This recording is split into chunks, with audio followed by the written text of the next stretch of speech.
Ahoi und einen wunderschönen Servus. Ja, was gibt's kurz zu sagen? Außer Hi erst einmal. Ich habe mir gedacht, ich mache sowieso, ich zeichne es eh ein bisschen, dann machen wir es auch einen Stream. Ne? Also ich habe ein bisschen rumprobiert jetzt tatsächlich schon und bin aktuell am Schauen, was wir machen wollen. Satoshi, hey hey.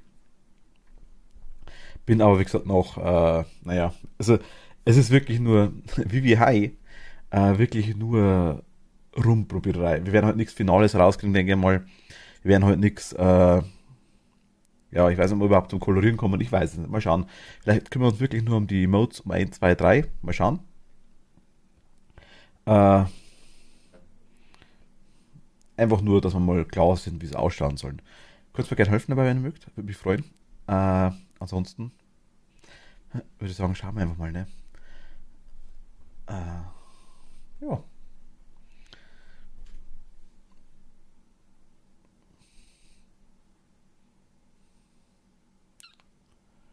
was wollt ihr noch sagen? Eine Gottes Willen. Wie gesagt, aktuell, es tut mir immer nur leid, ich habe leider immer noch keine Musik im Hintergrund. Es ist nicht so einfach. Ich habe ein bisschen drauf durchgeschaut. Nur kurz zu der Info. Nur weil es GEMA frei ist, heißt nicht, dass man dann irgendwie nicht anderweitig an einen anderen Verlag was zahlen muss, etc. Wenn man was reintut, dann sperrt es wieder YouTube, etc. Ich bin dran. Äh, wir werden sehen. Irgendwann haben wir auch Musik im Hintergrund. Kommt auch noch definitiv. Irgendwann. Wie gesagt, ich bin dran aktuell bei Epidemic Sound, glaube ich, heißen sie genau. Ist im Moment noch ein bisschen zu teuer, weil ich es noch aktuell viel zu wenig nutze tatsächlich, weil ich es ja im Regelfall bei den Spielen, bei den anderen Zeug immer Ton dabei ist. Und das typische Just Chatting, sage ich jetzt mal, haben wir ja nicht so in dem Sinne. Zwar mal kurzzeitig, so für 5 bis 10 Minuten, vielleicht einmal eine Viertelstunde, aber die Zeichenstreams sind halt im Regelfall. Oder wenn dann wirklich mal später vielleicht mal so Bock oder Kochstream vielleicht irgendwann sein könnte, dann ist vielleicht auch möglich, ja. Nexti, hi hi, grüß dich, hallo. Übrigens, Vivi, weil du gerade da bist, ich habe mich hinreißen lassen. Ich habe ja von Lea vor kurzem was gemacht gekriegt, auch unter anderem. Da dachte ich, haus mal als Follower-Emote rein. Müsste auch schon da sein normalerweise. Ist es noch nicht da? Es ist noch nicht aktualisiert, ne? Einen wunderschönen, sagst du ja. Da mal, was ist das gegangen? Spinni? Schaut mal, ob ihr das Ding habt, ob ihr die, also ein Pixel-Emote habt, als Follower-Emote vielleicht. Wenn ihr das habt, also das hat Leo gemacht. Ich habe es vorhin gerade reingeschmissen, aber irgendwie anscheinend hat er, mir's, hat er mich beim Buselt. Bin gerade noch am Schauen.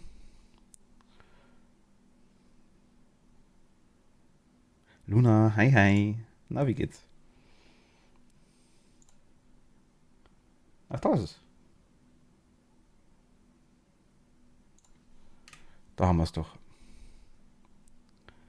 Genau. Ich fand süß. Ich habe es so gekriegt quasi als Pixel mit einem hellblauen Hintergrund. Ich habe den hellblauen Hintergrund ausgeschnitten. Ich habe Lea auch Bescheid gesagt. Ich denke, das passt. Hallo, hi hi, grüß dich, hallo. Ist ja muffig. Ich finde auch, ist so Pixel Art, hat es selber gemacht. Ich habe mich mega gefreut darüber auch. Und ich würde sagen, als Emote, gerade als voller Emote macht das ganz gut, ne? Finde ich auch. Ist ganz süß. Ich hoffe, sie freut sich. Ich hoffe schon. Also ich denke schon. Ähm, was ich halt vorhabe. Also erstens einmal, ich bin immer dabei, meine Emotes zu erweitern. Ob wir es nutzen können oder nicht, ist ein ganz anderes Thema. Aber lieber haben und nicht brauchen, wie brauchen und nicht haben. Und in dem Fall, wenn wir es selber machen, warum nicht? Listi, hi hi, grüß dich, hallo. Weil ich dich gerade lese, genau, wir sind demnächst irgendwann wieder an Among Us dran. Oder an so Community-Zeug, also Among Us oder Goose Goose Duck. Ich werde euch auch Bescheid sagen. Nur zur Info, falls ihr dann, also dir und Dagi auf jeden Fall. Nur, dass ihr Bescheid wisst, auch schon mal im Vorfeld, weil du gerade da bist. Ich werde wahrscheinlich dann ein Ding machen, Discord-Gruppe mit euch allen. Dann speziell für Among Us etc. zum Beispiel. Das ist, achso. Der Cappuccino.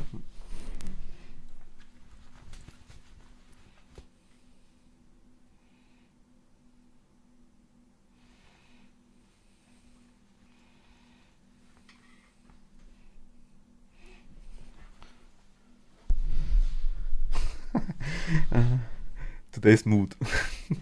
Nee, Spaß. Was man noch immer keine volle hat auf Handy und Tablet. Nee, es geht leider nicht. Es geht, habe ich aber schon nachgefragt, es soll kommen. Die sind dabei. Also ich weiß nicht, ob es jetzt das nächste Vierteljahr der Fall ist, äh, ob es ein Jahr dauert, ob es vielleicht in ein paar Wochen kommt, ich weiß nicht. Sie haben nur gesagt, es soll implementiert werden, es soll funktionieren. Sie sind dran. Ich weiß genau, wem dieses Shirt auch gefallen würde. Ich habe gestern eh schon meine neueste Errungenschaft geschickt. Wenn du, ja, nicht meinst quasi Carla, die hat, es ist also ein Teufelsglücksbärchen, sage ich mal. Das habe ich noch. Und, ja, so einfach nur eine Otterfigur, wo so schaut so. Dann steht einfach nur drüber, I'm not like the otters. Also the others, the otters. Habe ich auch süß gefunden. Ich mag die Dinger. Ah. Dieses Emote, also ich habe vorhin schon angefangen ein bisschen. Äh, ich habe ein bisschen nachgefahren. So in die Richtung soll es ausschauen. Es ist nur so grob, jetzt mal nachgemalt. Ich bin mit dem Mund noch nicht ganz so zufrieden mit dem Bereich quasi. Äh, ich will das auch. Ah Gott, kein Problem, kein Problem. Ähm, ich wollte so einen leichten, geraden Blick einfach ganz klar anschauen und eben bei abschlecken. Entweder sowas oder, wie gesagt, es ist nur, ich muss das noch, es ist die erste Skizze jetzt am PC, sag ich jetzt mal. Ich habe so quasi am Ding am Papier, ich habe quasi am Papier halt vorzeichnet, einfach so skizziert, sag ich jetzt mal. Das andere haben wir auch noch, das Trommel-Mode. Das ist das hier.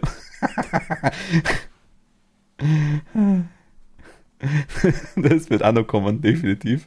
Mal schauen, aber ich denke genau mit den Augen und ich denke genau mit dem Mund. Ich denke, dass genau der Mund da sein muss, dass genau der da und genau die Augen da.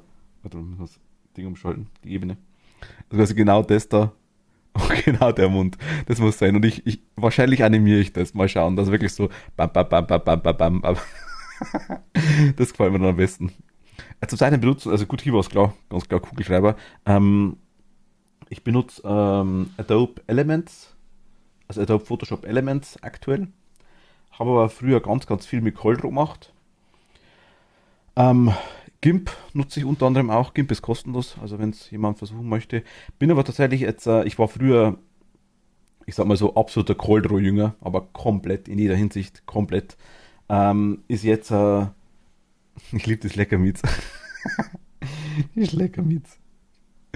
Und bin auf jeden Fall jetzt ähm, vor kurzem umgestiegen auf Adobe Photoshop, auf die Elements, weil ich mir das Premiere auch geholt habe, auch in Elements-Version. Also das sind die Elements, sind die Nicht-Abo-Versionen und die günstigeren Versionen, sage ich jetzt mal. Die haben nicht den kompletten Umfang dabei, aber ich habe mir gedacht, für mich reicht's und ist auch okay. Und die haben so ein Angebot gehabt, wo dann quasi Premiere und Photoshop beieinander war. Darum haben wir das damals geholt gehabt. Ähm, ist die 2021er Version, die aktuelle, glaube ich, wenn ich mich täusche. Und ja, wie gesagt, das ist der Bereich momentan. Ich habe gesehen, dass sich mein ganzer Bildschirm verschoben hat. Das stresst mich jetzt gerade ganz, ganz leicht, aber wird schon passen. Ähm, ansonsten, wie gesagt, sind wir bei, und genau zum Zeichnen habe ich das Tablet, das ist das ganz, ganz, ganz günstige, es ist ein Grafiktablet, quasi so schaut das bei mir aus. Ich kann es euch kurz zeigen. Quasi einfach nur ein Bildschirm mit Touch, sage ich jetzt mal. Das ist das Wacom One, glaube ich, nennt sich's. Ich kann es sehr empfehlen. Wenn du allerdings professionell zeichnest, sag jetzt mal, ich weiß nicht, ob man die Stifte aktualisieren kann. Es gibt diesen Stift quasi, der ist dabei, der hat nur eine Taste oben drauf. Viele mögen das quasi beim Zeichnen, habe ich auch schon mitgekriegt gehabt, wo du quasi hier durchschalten kannst. Ich habe, wenn ich drauf drücke auf das Ding, so normal quasi kann ich zeichnen. Ich kann einmal, warte mal, nein. Mach mal kurz einfach das waren die anderen Alternativaugen. Ich weiß jetzt irgendwas mache, quasi kann ich hier zeichnen. Ich kann, wenn ich die rechte Maus, die Ding quasi drücke, das seht ihr jetzt aktuell nicht, kriege ich hier ein kleines Menü, wo ich die Pinselstärke auswählen kann. Das ist das Einzige, was ich quasi jetzt hier habe. Bei den teureren Geräten, sag ich jetzt mal, kannst du hergehen und kannst dir dann, sag mir, dir dann quasi den Radiergummi drauflegen, den umdrehen eventuell und dann quasi mit der Rückseite radieren, solche Sachen. Ist sehr praktisch, aber brauche ich nicht unbedingt. Darum haben wir auch gehabt, das günstigere Modell tut's auf jeden Fall. Ich finde es sehr gut, hat viele Alternativen oder hat viele Sachen von den großen Geräten dabei, sage ich jetzt mal. Und wenn man ehrlich ist, wenn man so ein Tablet hat und auch wenn es so teuer ist, mit den Dinger gehen ja bis 3.000, 4.000 Euro hoch, sage ich jetzt mal. Selbst wenn man so ein Gerät hat, um den Betrag, ist es in 5 6 Jahren auch nicht mehr das Gelbe vom Ei, würde ich sagen. Ne? Also, und ich bin mir sicher, dass die alten Geräte, die Profi-Geräte, bestimmt an das Gerät. Also, ich sag mal, für mich reicht's. Für mich reicht's vollkommen. Wacom One, wie gesagt, heißt Lissy, wenn ich mich täusche. Und da ist ja der Stift dabei und alles. Es gibt auch ein paar andere Stifte, die man dazu kaufen kann. Ich finde es gut. Mal schauen, wie lange also ich komme sehr gut klar damit. Es ist sehr gewöhnungsbedürftig am Anfang, aber ich habe ein reines Grafiktablet, auch schon, ein reines Stifttablet auch schon gehabt, ohne Bildschirm quasi. Mit dem bin ich nicht so recht klargekommen, weil du quasi zeichnest und schaust am Bildschirm. Und das Verhältnis, das du quasi hast, wenn du am Stift, sag jetzt mal, also am Tablet so eine Linie zeichnest und am Bildschirm ist er auf einmal dreimal so lang. Das habe ich nie richtig verinnerlicht gekriegt, sag jetzt mal. Du bist echt knuffig, wenn du es so genau erklärst. Das ist aber keine Absicht nicht. Gott. Auf jeden Fall, ja, so viel zum Thema. Ich habe ja gesagt gehabt, um jetzt noch genauer zu erklären, tut mir leid. Unterschied zum Beispiel ist das, was ich auch schon mitgekriegt gehabt habe bei vielen, ich nenne es jetzt einfach mal chinesische Tablets, die ja auch nicht schlecht sein müssen. Ich habe eins ausprobieren dürfen, das hatte runde Ecken. Wenn du quasi hier in den Rand irgendwie reinzeichnen wolltest, dann ist nicht gegangen, weil das Tablet quasi einfach rund war. Ist nicht immer interessant gewesen, aber ich habe das Problem zwei, dreimal tatsächlich mitgekriegt oder die Ausleuchtung war einfach anders. Darum sage ich von dem her, und die kosten auch in dem Bereich. Also ich habe mir damals wie gesagt das geholt, ich bin sehr zufrieden damit. Äh, Es ist ein 14 Zoller von der Größe her. Nachteil, du brauchst halt irgendwas zum Anstecken, aber es geht sogar mit einigen Handys. Es funktioniert quasi nur mit PC. Du brauchst eine Zeichensoftware und du brauchst einen PC. Es ist effektiv nur ein Monitor mit Touch. Ich sage jetzt mal, der, wo die Stifte funktionieren. Mehr ist es eigentlich nicht. Und wird per USB-C angeschlossen, also per USB ganz normal am PC, beziehungsweise per HDMI dann quasi. Und ja, das war es eigentlich schon, der ganze Zauber. Aber wie gesagt, ich kann es empfehlen, bin sehr zufrieden damit. Soll jetzt keine Werbung nicht sein, speziell, aber gruselig. Was halten ihr von dem? Mal kurz Themawechsel. Ich überlege mir ein Zeichentablet zu holen und ich bin da mich am Schlau machen. Also, schau das mal an. Wacom One. Liegt, glaube ich, irgendwo um die 300 Euro, glaube ich, das Ding. Ähm, Die Grafiktablets, also es gibt drei verschiedene, um nochmal kurz auszuführen. Punkt eins ist ein Stifttablet, du hast keinen Bildschirm, das ist wirklich nur per USB angeschlossen, was du am äh, Tablet quasi zeichnest oder auf dem Stift-Tablet auf der Oberfläche zeichnest, siehst du quasi am Grafiktablet. Einige Leute mögen das, die können das auch. Wie gesagt, ich habe es speziell nicht wirklich verinnerlicht gekriegt. Mir war das lieber. Ich will sehen, was ich zeichne, genau wenn ich vor mir irgendwie ein Blatt Papier zum Beispiel habe. Was hier quasi der Fall ist, es fühlt sich nicht an wie ein Blatt Papier, aber die Oberfläche von dem Bildschirm ist nicht hochglänzend, sondern ganz, ganz leicht rau. Von dem her fühlt es sich ziemlich gut an zum Zeichnen, finde ich. Ich habe auch zum Beispiel keinen Handschuh dran und trotzdem kann ich drüber fahren, ohne dass das Ding reagiert. Also es ist quasi kein direkter Touch nicht, sondern reagiert halt auf die Stifte. Und ansonsten, wie gesagt, die Dinger, das Bambu hatte ich mal daheim noch, oder habe ich mal noch gehabt. Das ist, wie gesagt, ein reines Stiftetablet. Das war eben das, mit dem ich rumtestet habe. Das sind ich weiß die genaue Bezeichnung jetzt nicht. Ich glaube, heißen es Grafiktablets? Ich glaube, Grafiktablets sind die Monitore quasi mit Stiftefunktion. Und die Grafik-PCs oder wie sie heißen, sind dann quasi die gleichen Dinger, die effektiv einen kompletten PC integriert haben. Einziger Vorteil, du kannst das Ding quasi mitnehmen, du kannst da quasi überall zeichnen, ohne dass du einen PC brauchst dafür. Das ist das Ding. Aber ich habe seit, ich glaube, 3 oder 4 Jahre tue ich schon rum mit den Tablets und das erste Stifte-Tablet, glaube ich, haben wir geholt vor 15 Jahren.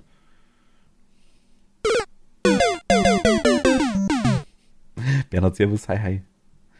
Also so viel zum Thema, ich tue da wirklich schon ewig rum, habe mich ewig gesucht, habe ewig Raum geschaut und irgendwann, glaube ich, 2020 ist dann das One rausgekommen und seitdem habe ich das irgendwie im Blick gehabt und haben wir es jetzt letztes Jahr im Dezember haben wir es geholt. Seitdem habe ich das Ding. Und jetzt auch schon zwei Emotes damit gemacht. Das wäre jetzt 3 und 4 quasi. Aber mal schauen. Ich hatte also interessant, wie halt in dem Fall. Ich habe jetzt gedacht, vielleicht etwa das Ding oder die Augen dazu vielleicht, eventuell. Aber ich glaube, dass die Augen da besser kommen mit einem Emote, wenn er quasi irgendwie so, also jetzt ohne das Schlecken, sage ich jetzt mal, nur dass ich mal kurz zeige, wenn quasi dann einfach so die ganz über. Man muss natürlich schauen, wie man so mit der Katze macht. Entweder ja, vielleicht so irgendwie.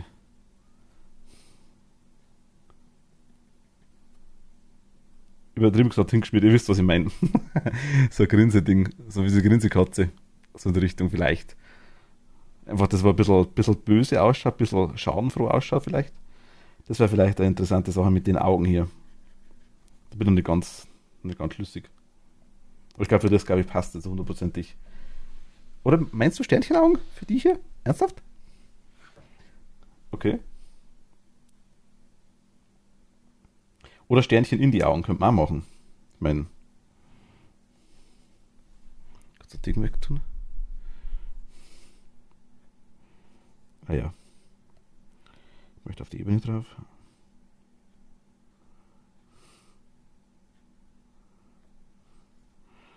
Hm.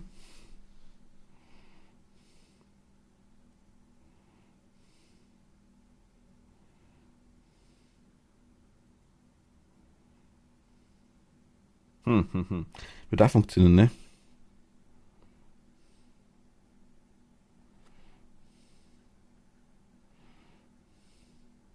Was gibt es noch in die Richtung?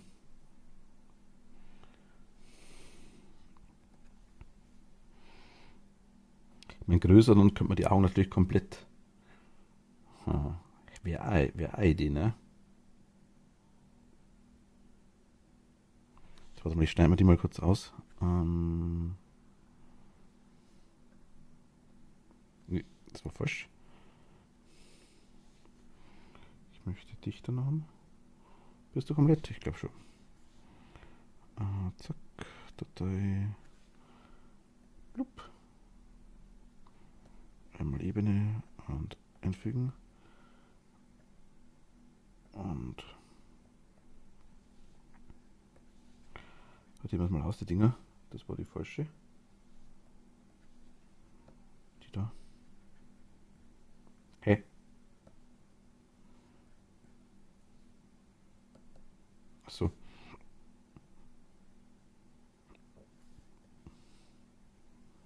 Bin jetzt dumm? Geht doch, oder?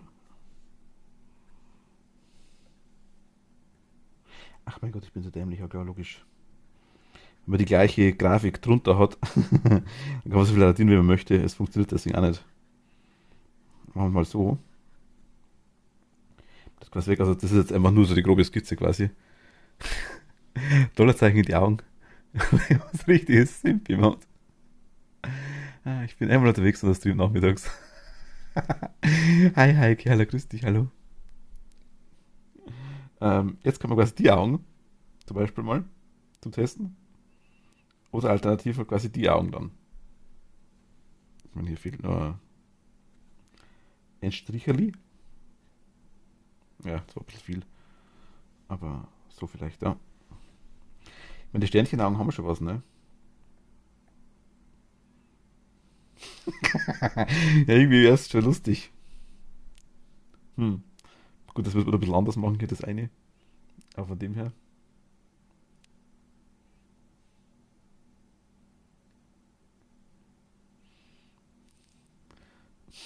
Da schaut sie mal aus wie Nexi, Schmexi und Haru. What? Ah. Hört zwar nichts, aber egal. Ah, okay.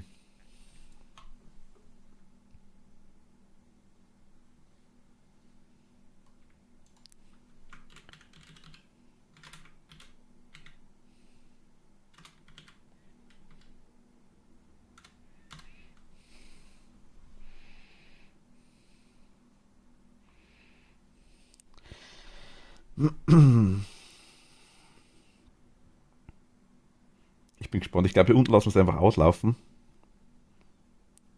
Wisst ihr, was ich meine, quasi?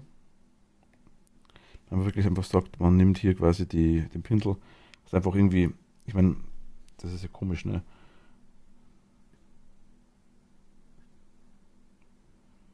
Gut, so würde auch gehen. Das wird genauso gehen. Kann man quasi dann ja hier so auslaufen, effektiv. Muss er nicht komplett.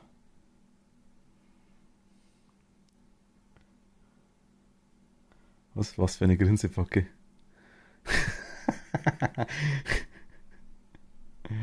Ja, gut.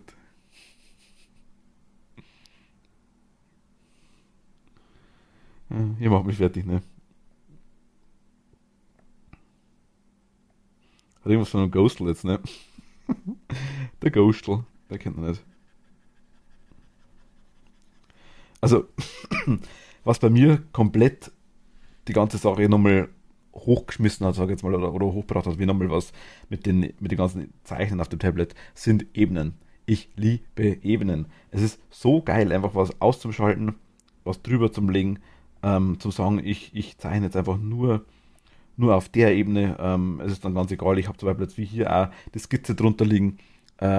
Ich kann die ausblenden. Es ist so genial. Ich liebe das ohne Ende. Bin erst erstmal in der Bahn. Komme dann dazu, wenn ich zu Hause bin. Ah, okay. Auch wenn du nichts hörst, bis später. Danke dir. Und hier quasi in dem Fall wollte ich jetzt damit einmal, das machen wir kurz weg da. Das ist, nein, den da brauchen wir. Hm. Mir gefällt das selber, muss ich ganz ehrlich sagen. So blöd sich's anhört. Das müssen wir uns also so gelblich machen, ne? Oder passt, ich weiß nicht. Wir können mal beide Versionen machen. Die Augen sind ja kein Problem. Die Augen sind ja kein Problem. Wir lassen es auf extra Ebenen. Ich bin ja nicht mal um die Dinger. Ähm, Augen normal. Und die da quasi, die heißen jetzt einfach,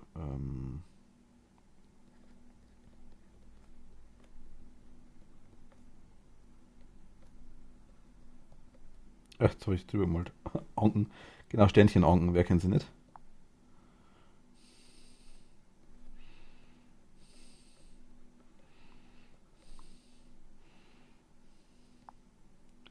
Ach, das ist eben 3 stehen da.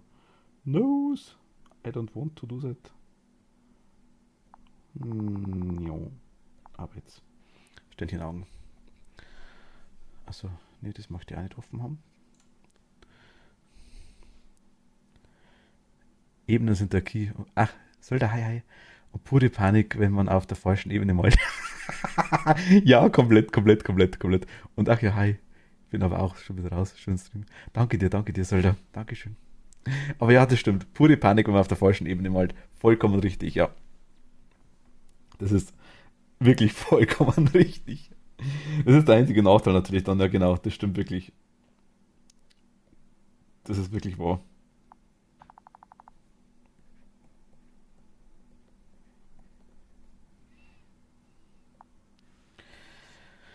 Ah, ja, Mann. Ja, gut. Ich, aber irgendwas brauchen wir hier noch. Irgendeinen bestimmten Blick, sag jetzt mal, irgendwas Spezielles muss hier noch sein. Definitiv. Ich meine, das ist ja nicht alles hier noch so der Bereich. Der Rest hat er mit Schattierung gemacht, ist klar. Schaut auf jeden Fall ziemlich in die Richtung, würde ich sagen, wo er hinschlägt.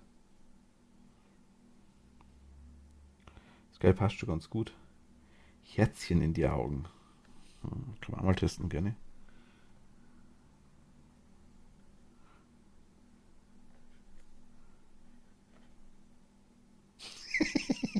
Das glaube ich schaut ein bisschen komisch aus, ne? Ich muss neu machen.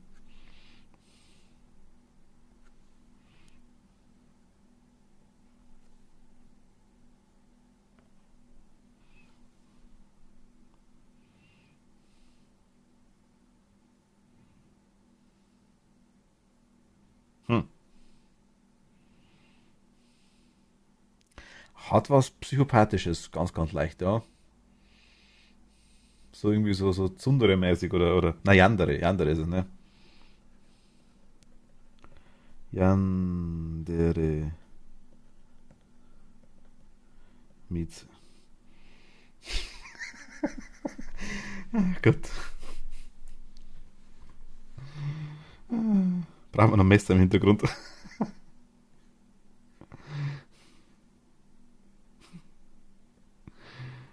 Gott, irgendwie so, ne? Hier blinkt's.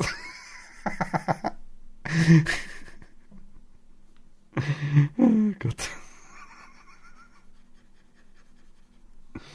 Äh, oh,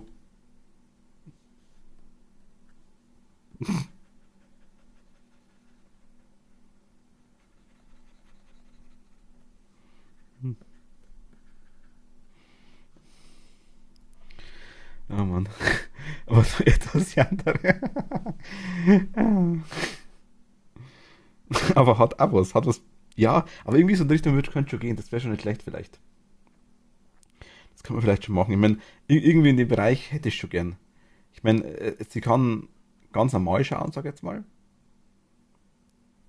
So leicht erwartungsvoll vielleicht, sag ich jetzt mal. Ja, Option.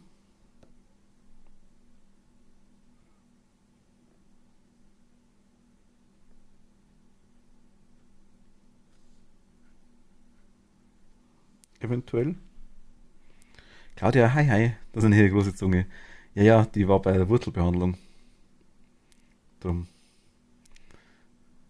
Oder hat keine Zähne mehr, deswegen kannst du es weit raus tun. Nicht Spaß. Hier sind die Zähne. Säbelzahnmiez.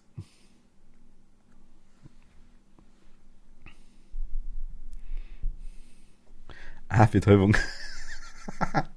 Ja, ungefähr so genau. Sympathiepunkte um 100. Achso, Potterhead. Ja. Oh Mann. Hm. Das wird später die ganze Ebene-Geschichte, wenn es ums Ausmalen geht. Da bin ich gespannt. Oh mein Gott. Jens Sabine. Hi, grüß dich, hallo. Dankeschön. Leicht erschrocken gerade. Aber hi, hallo. Und willkommen. Au. Wir haben es ursprünglich gehabt. So geil. Ich habe vorher erst gesehen, dass ich die Nase eigentlich falsch gezeichnet habe. Also das war wie so Dreieck. Aber Katzen haben sie eigentlich auch dreieckig, aber umgedreht. Hallo. Macht's. Ja, hätte schon was. Ich gebe euch schon recht. Das hätte schon was.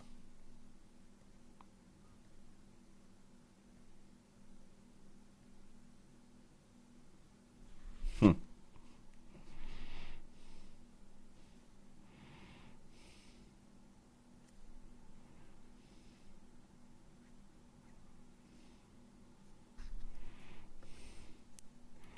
Das hätte schon was, ja. Das ist ein bisschen friemelig an Radiergummi, aber. Ach so. So sind wir wieder beim Thema, ne? Falsche Ebene und so.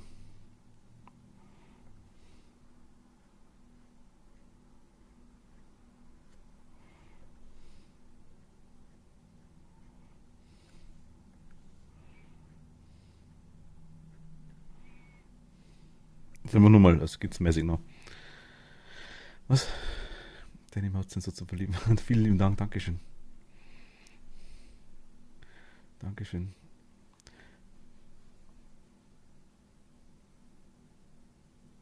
Ja, Claudia, nächste meinte ich.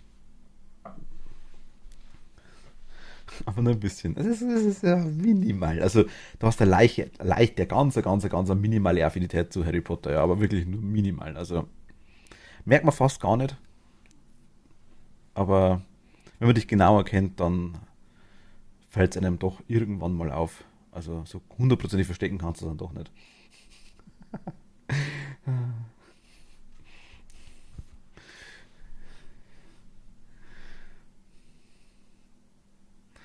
Ich bin gespannt, wo das noch hinführt. Ach Gott. Hm. Also mir gefällt jetzt hier so jetzt mal die Kopfform gefallen mir. Die Proportionen passen, glaube ich. Die Augengröße ist im Groben richtig, aber jetzt, um jetzt die oder die Augen hernehmen, das ist auch wieder ein anderes Thema. Das passt ungefähr.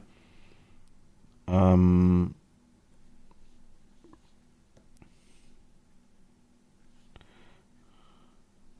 wenn man die Zunge, also das ist der Mund, okay, es ist halt einfach ein Katzenmund. Ne? Also ich kann jetzt nicht einfach hergehen und kann da einen normalen Mund irgendwie wir können vielleicht die Zunge bisschen höher machen noch, das wäre möglich.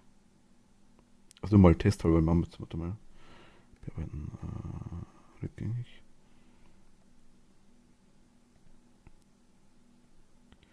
Ich meine also quasi die Zunge jetzt hergehen und sagen, okay, wir machen sie mal ein bisschen. Mein Insel ist nur rein zufällig an Harry Potter angelegt. Ja, ich meine genau rein zufällig. Also, da halt gedacht, okay, ich suche jetzt nach irgendeinem Thema und wieder die Insel fertig was denkt, Mist, das schaut aus wie Harry Potter. Das wollte ich gar nicht, ne? Und ich habe auch eine, wo hier und da aus Versehen eine Winkelgasse ist. Hier und da aus Versehen. Nächstes spielst du Animal Crossing? Also Claudia hat wirklich komplett die ganze Insel, hat sogar einen Instagram-Account, Claudia, ne? Um mal Werbung machen zu dürfen. Kannst du durch reinschreiben, Claudia, wie der Name heißt. Ich weiß es tatsächlich nicht auswendig, muss ich ehrlich sagen.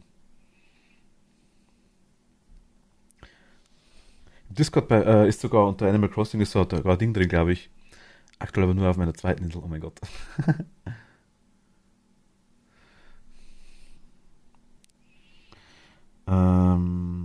Okay.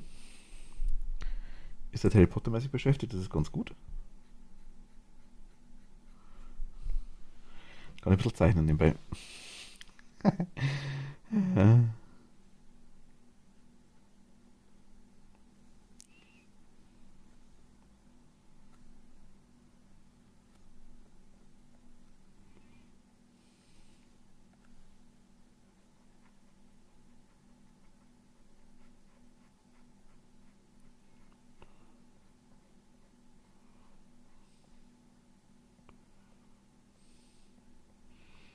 Ich könnte das ja größer machen, ne?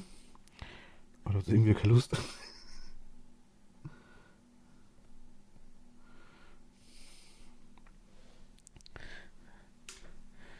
Die an Schlummercode meint sie. Ich sehe, es kommen am Ende aus den eigenen Flüstern. Das wird noch dauern. Aber ja, cool. Also die Miets hier unten quasi, die wir haben, also die hier quasi, als Plüschtür fände ich nice. Das fände ich nice. Ach, Potter heißt Punkt Crossing, ist ja genau, stimmt, sowas. Und die auch, wie gesagt, nächste ist der Schlummercode. Also der Dream irgendwas, aber Schlummercode heißt auf Deutsch. Die würde ich mir direkt bestellen wollen. Ja, ich muss ganz ehrlich sagen, gäbe so viele Möglichkeiten, ne, aber da bin ich einfach noch so klein dazu. Bin froh, wie es ist aktuell, muss ich ganz ehrlich sagen.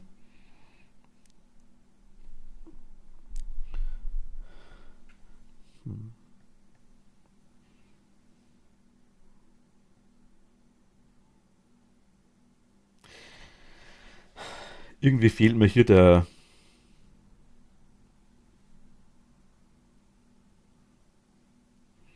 Blick, ne? Der, der hier.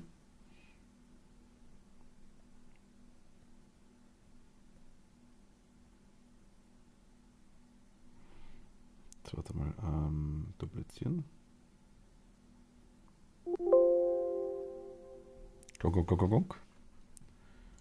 Körperkopie. Machen wir das weg. Jetzt machen wir mal, würde ich sagen, was? Vor dem Umbau, die Insel ist auch nicht mal fertig, aber derzeit bin ich erst das Insel. Ich erneuere die mal und dann schreibe ich dir im Discord, wenn du. Du kannst da bei mir im Discord reinhauen, wenn du magst. Also ich habe so einen Animal Crossing Clubadressen, haben wir einen Kanal. Tatsächlich. Da ist die von Claudia auch drin. Tatsächlich.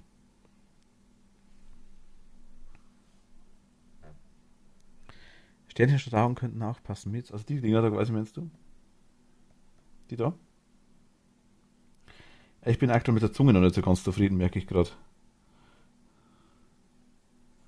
Das ist irgendwie noch nicht so der. Warte mal, bearbeiten rückgängig. Hm.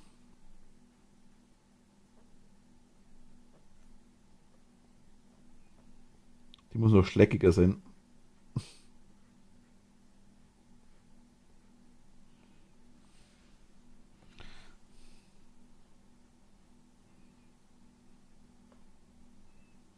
Machen wir gleich wieder hin, das Ding, das ist kein Problem. Machen wir gleich wieder hin.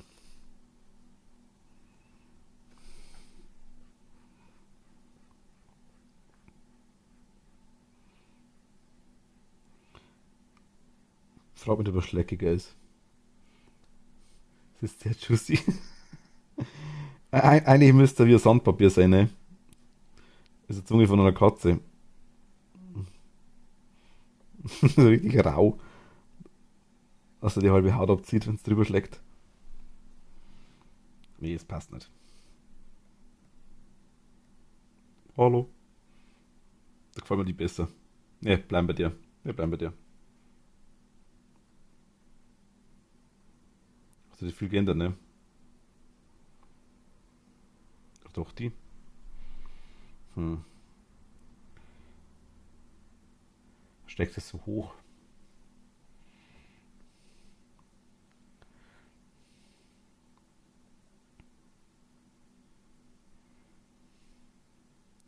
Gut, aber für das muss ich ganz ehrlich sagen, Claudia, bist du gut dabei. Es ist mein Problem zum Beispiel mit Instagram, dass ich so gut, dass ich immer vergesse, was zu posten oder was reinzumachen. Das ist irgendwie das Blöde. Gäbe so viele Möglichkeiten, aber ich bin da irgendwie ein bisschen zu,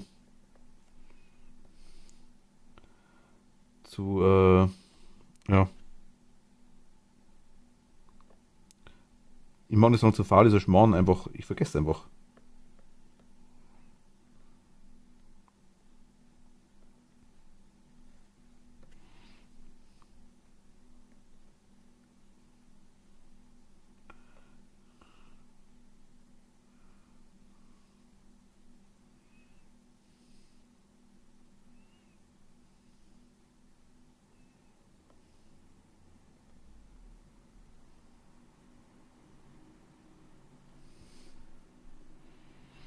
Ich glaube, wir können da mit Farbe arbeiten im letzten Eck, glaube ich. Also muss quasi gar nicht so runtergehen. Das kann hier auch irgendwie so hier aufhören, so im Groben.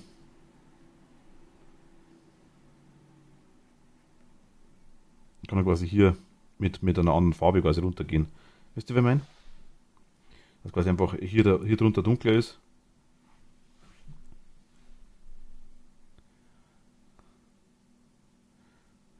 Verstehe ich, aber mein Hauptaccount 2 dann komplett. Ja, ja.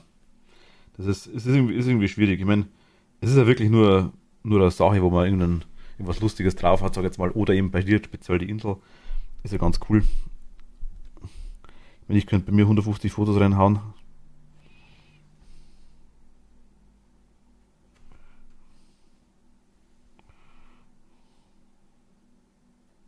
So irgendwie, ne? Bis jetzt mit dem Ding wieder zufrieden bin, das dauert wieder ewig wahrscheinlich. Und im Nachhinein sieht es wieder keiner. Das hätte anders abpasst. Aber ich weiß es. Irgendwann druck es mal 5 auf 20 Meter auf der Fahne drauf und dann denken wir, hätte es anders gemacht.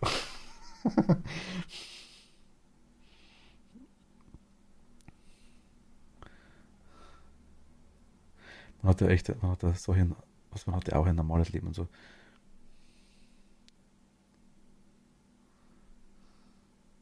Hat man das? Ich weiß nicht. Es wird, also es wird immer noch von der Allgemeinheit sehr, sehr, sehr, sehr, sehr stur behauptet, ja. Ich bin mir noch nicht so ganz sicher, muss ich ganz ehrlich sagen.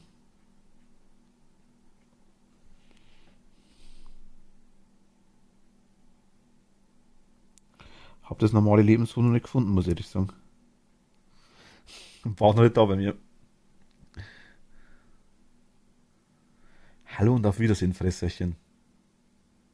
Was? Andi, hi.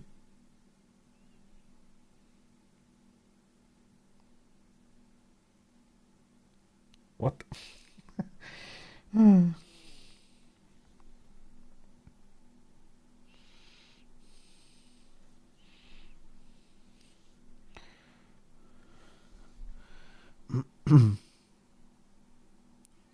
So, das geht irgendwie einfach so runter, ne? Irgendwie.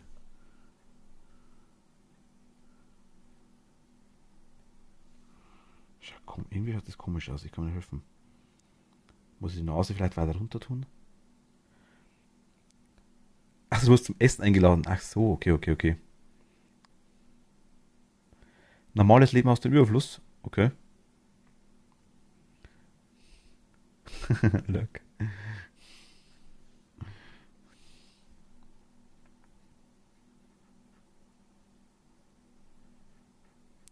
Kann man das dann zurückgeben, wenn es mir nicht gefällt? Also wie verschickst du das kiloweise oder ist das dann sind das Liter oder wie haut das hin? Oder kann man da einen Eimer holen? Muss man abklären. Mich stört jetzt hier, ich meine, das ist ein Miet, das braucht das Ding dann, ne? Das, glaube ich, reicht.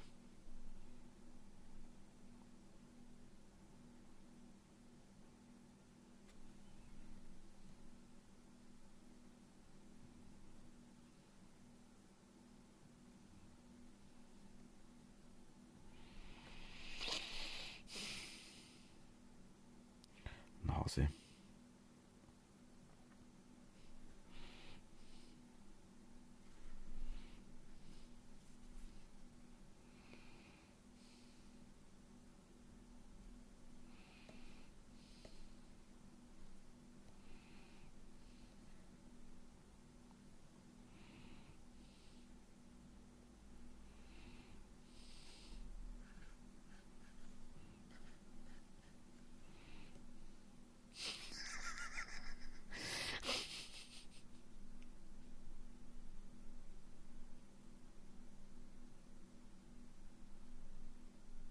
Das schaut aus, wenn er so einen Schuh ausspuckt oder irgendwie sowas.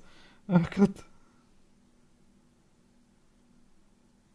Ich muss es einfach nur andeuten hier, weil sonst kriege ich hier einen Rappel. Ja, genau. Hätte ein Kind mit Corona abzugeben, noch Interesse. So mir was besonders Fieses aus. Nächstes Mal, ich bin froh, wenn ich jetzt los bin. Ah, okay. Hm. Aktuell tatsächlich nicht so, nee. Ich bin immer noch ausgekommen. Ich habe es bis jetzt noch nicht gekriegt. Ich brauche es da nicht, muss ich ehrlich sagen. Ich meine, klar, wahrscheinlich über kurz oder lang wird es vermutlich mal jeder kriegen von uns.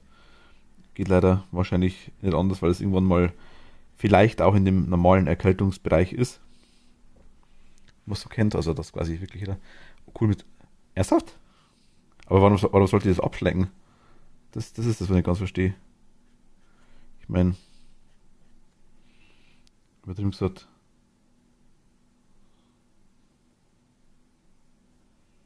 hm.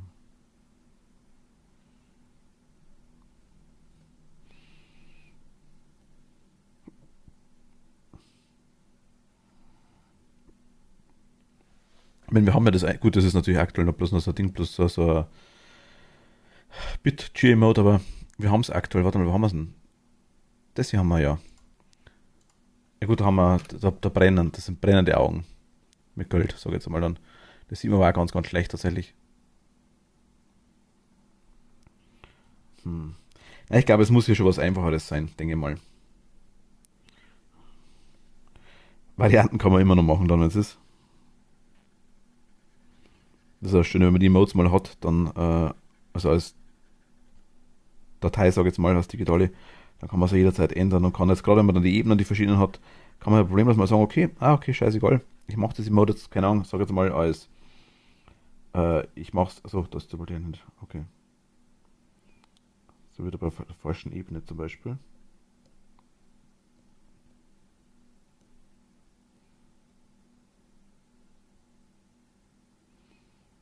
Hm. Ich mache es zum Beispiel als,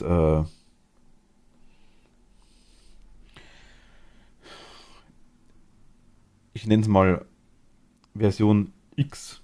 Dann mit den Sternaugen, dann gibt's eine mit normalen Augen vielleicht. Dann gibt es die andere Version, wo dann vielleicht für Halloween gut ist oder sowas. Solche Sachen, ne? Was? Ich habe da die Ebene ausgeholt. Also weil sie ausgeblendet ist. Okay, jetzt.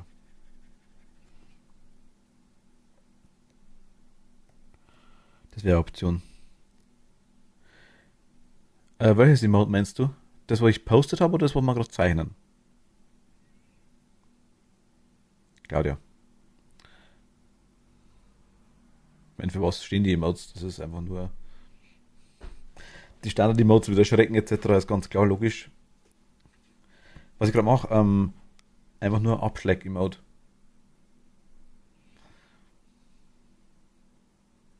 Sei es als Want, so im Sinne von, keine Ahnung, übertrieben gesagt, man sieht irgendwie was Schönes zum Essen, Schleck-Emote.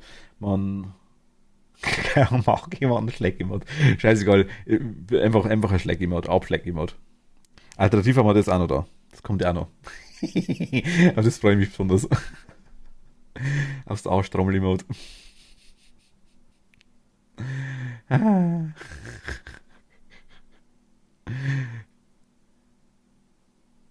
Ich mag die schlägige Upload.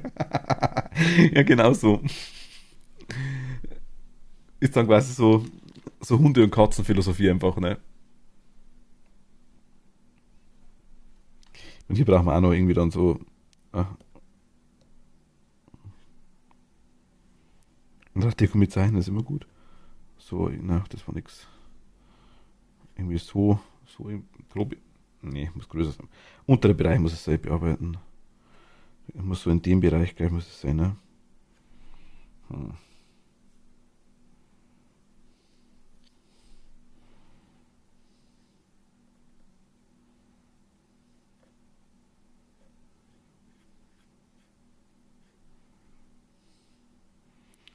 Was so dran drückt, wenn man so ab. Ich mache das absichtlich nicht.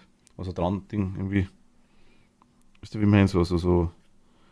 Hier muss eine hellere Stelle hin auf jeden Fall. Aber die passt die Form von der Zunge irgendwie nicht so ganz, ne? Hm.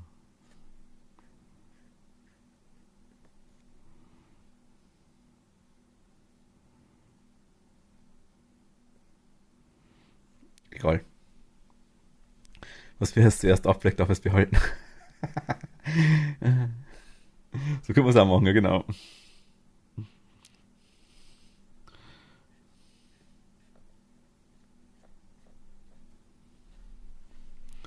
Mit Augen bin ich überhaupt nicht irgendwie so richtig.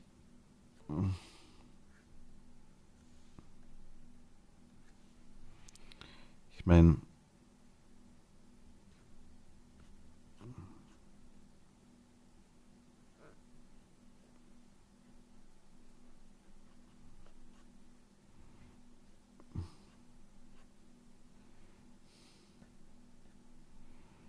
die mit Lidschatten wäre eine Option.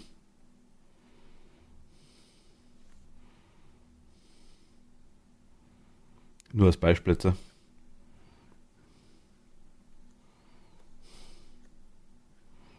ganz große Pupillen rein.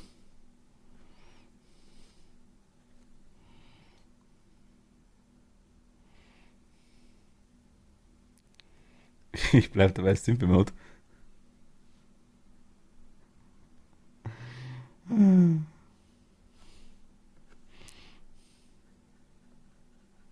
Simple Mode brauchen wir auch noch, ja, das stimmt.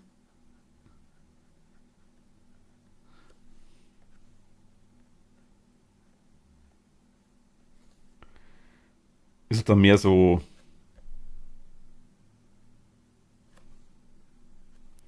Ist es auch nur hingeschmiert, aber ihr wisst, was ich meine, ne?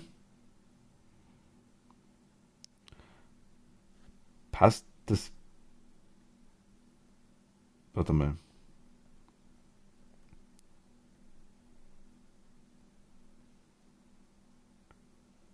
Ich bin gerade überfordert. Ach so, weil ich wieder am falschen Ding gemalt habe.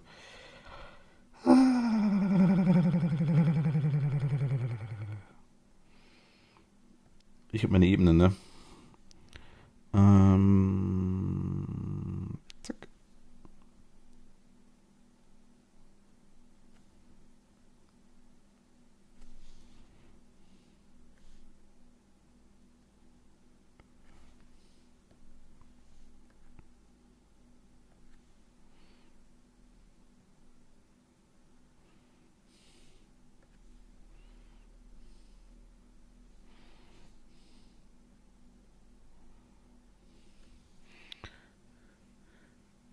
kann mich selbst Podcast sein.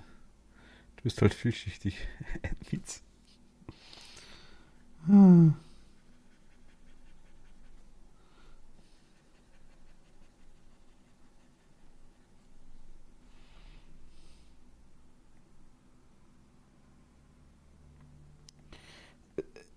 Das würde jetzt passen, wenn ich es als Mädchen zeichne. Also richtige Frau, sag ich jetzt mal, irgendwie mit längeren Haar, so hinter, irgendwie übertrieben gesagt. Also, mein, also die Katze sondern wirklich, dass man sagt, okay, man hat mal wirklich irgendwie so die Dinger, ne? Das wäre eine Option. Vielleicht irgendwie,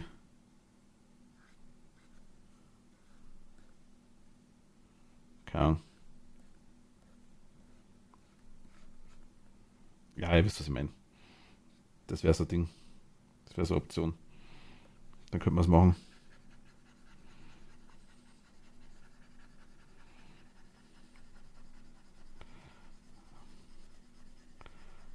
Dann wäre das die richtigen Augen, glaube ich. Auch für der Katze passt es irgendwie jetzt nicht so ganz. Was ja effektiv auch wurscht ist, aber ich glaube tatsächlich, die Sternchenaugen haben irgendwas, ne? Andererseits hätte ich die Sternchenaugen dann separat irgendwie für so ein anderes Emote, was einfach so grinst einfach nur, ne? Wie ein Zwiebel. Fand ich auch noch an mit Haru. Claudia ist doch das Zwiebelchen, oder? Sagt Toni immer. Warum eigentlich? Wieso bist du das Zwiebelchen, Claudia?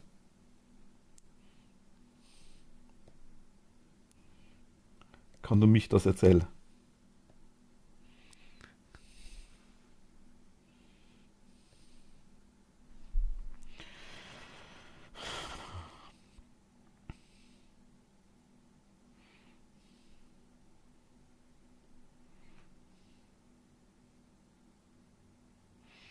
Ich meine, klar, dann habe ich natürlich auch noch Pupillen, so ist es natürlich auch nicht.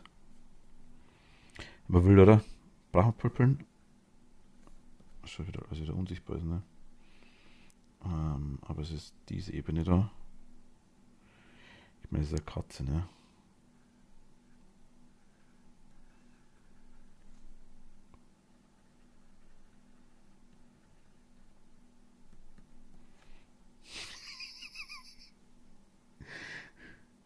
Kerle stolpert in den Stream. Hi, hi. Grüß dich.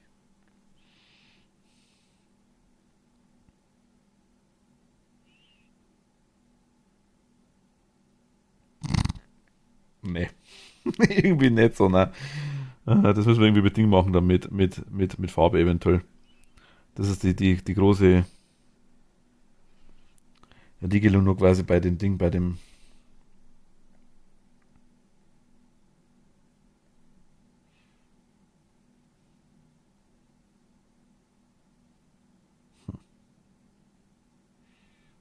Ständchenaugen würden schon gehen in dem Fall. Wer hat Kerl ein Bein gestellt? Hm. Musst du sie fragen. Vielleicht sagt es.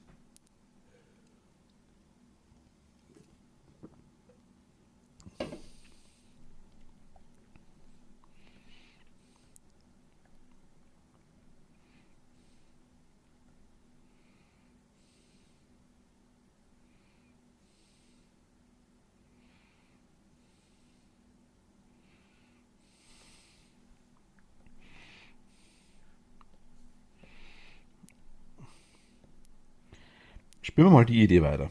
Warum nicht?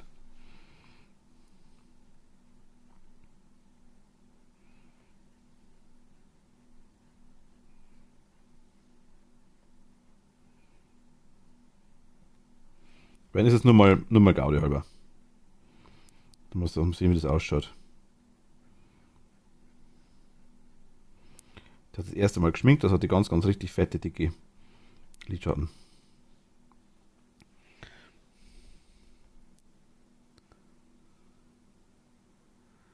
Niemand bin auch ganz alleine zu dumm zum Laufen. Tollpatschig sind mit dumm nichts zu tun. Das stimmt allerdings. Also ein kleines Schüsselchen für dich. Ups, bin rausgeflogen. Bist du da?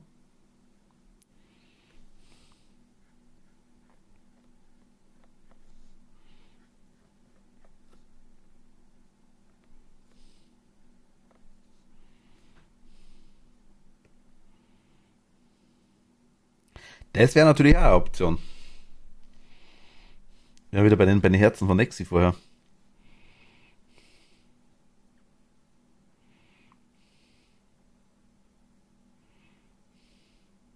Das wäre natürlich auch eine Option.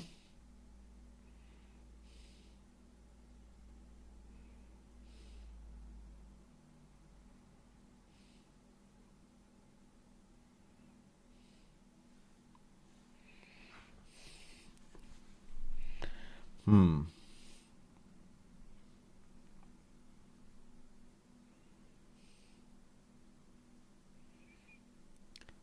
Ja, bin ja wieder da. Sie hat mich gerade rausgeschubst. Gar nicht.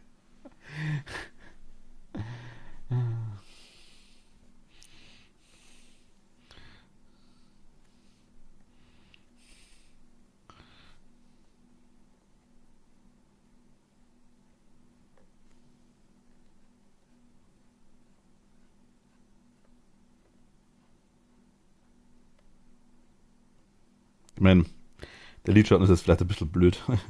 Ich glaube, ich mache den auch wieder weg, aber ist einfach nur mal zum Rumprobieren.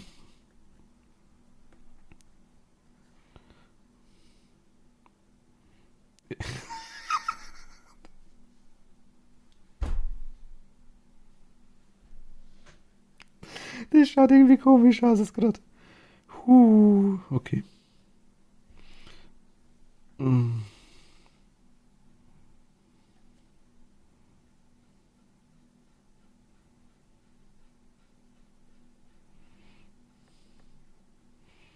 Meine große Augen können sein.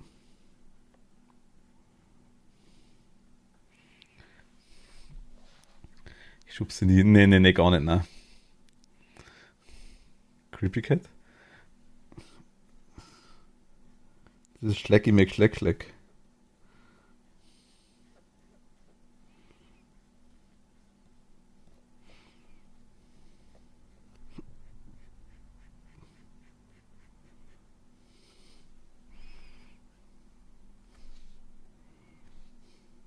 Was?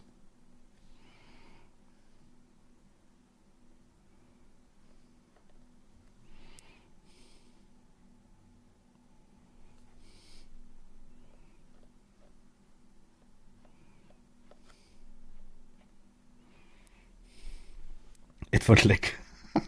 So, das ist was anderes, das stimmt, ja. Aber den gibt's auch.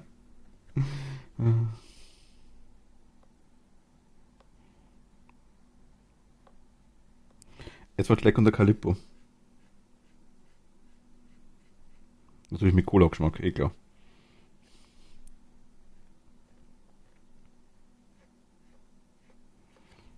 Wenn man schon Cola trinken darf als Kind, dann muss man es auch wenigstens als Eis essen. Ganz normal.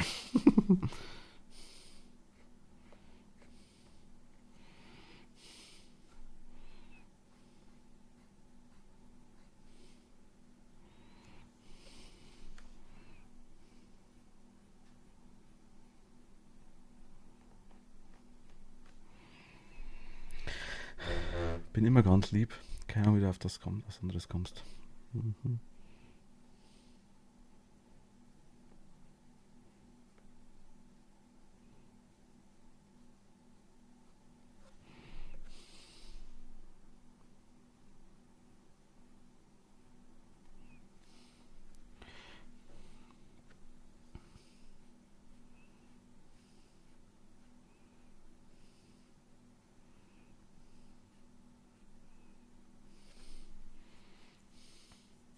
Wie sie glaubt mir eiskalt kein Wort.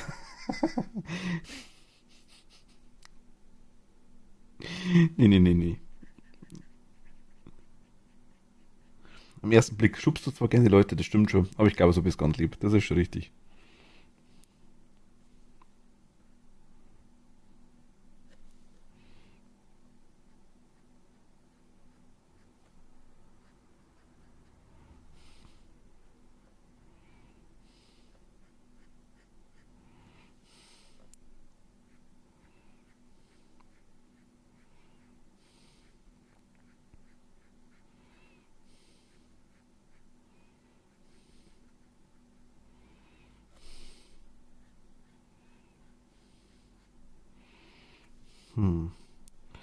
Option wäre es natürlich hier, ne?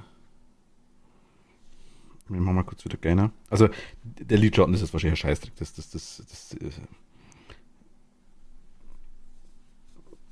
ist das Schwere, dass man das Ding, das ganze Teil dann immer einigermaßen im Blick behält. Auch wenn es dann gerade irgendwie anders ausschaut.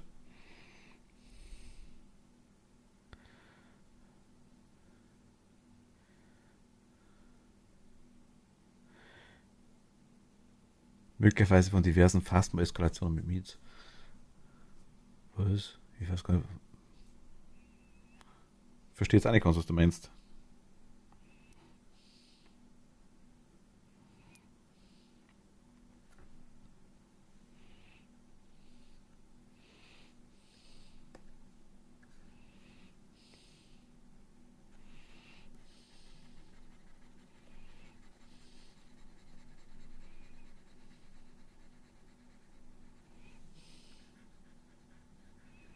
Es sind immer die normalsten Menschen.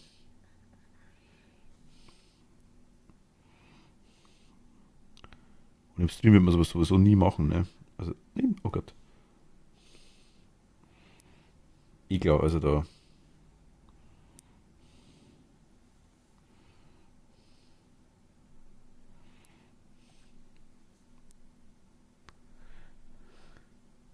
Nee, nee, ich kann euch schon erfolgen, doch, doch, doch, doch, doch. Aber ich weiß überhaupt nicht, was Claudia meint. Du? Sind wir schon was Komisches in Fassung gemacht hätten.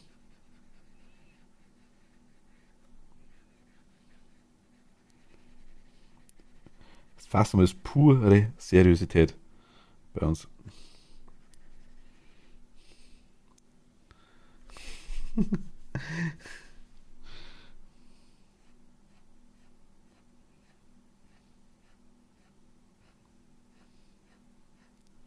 Musst du Claudia fragen, sie hat gesagt, sie hat ein ganz normales Leben zum Abgeben teilweise. Vielleicht kann sie erklären, was das normal eigentlich ist und ob man das essen kann, wie das schmeckt.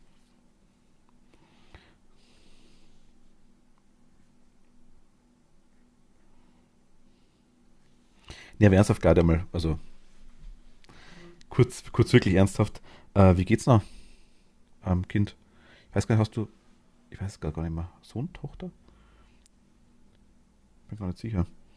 Hast du schon mal erwähnt? Ich weiß es gar nicht. Muss der gar nicht, unabhängig von dem. Aber auf jeden Fall, wie geht's dann? Einfach mal dem Kind im Groben. Hoffe, alles gut soweit. Sohn zweimal, okay. Wie geht's dann Sohn mit Corona?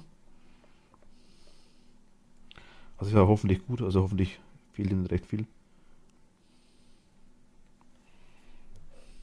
Gut geht es nur schon. Okay, Gott sei Dank. Ja, das ist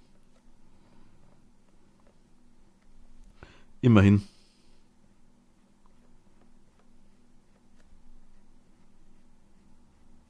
Arbeitskollege von mir hat vor kurzem gekriegt, der hängt gescheit rum.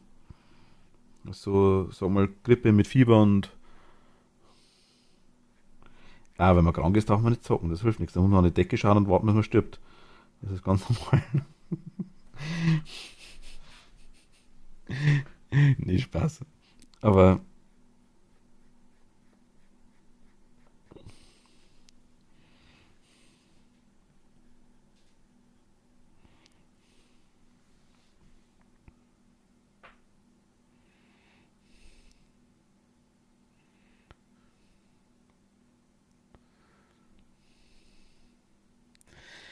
nee, ich weiß nicht, was sie meint. Wir sind doch total geerdet und normal. Irgendwie schon, ne? Also,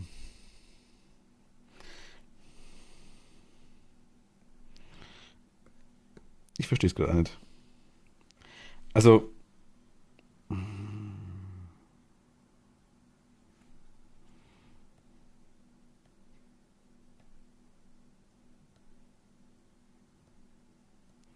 in dem Fall, nee, Sternchen würde ich in dem Fall jetzt wirklich lassen.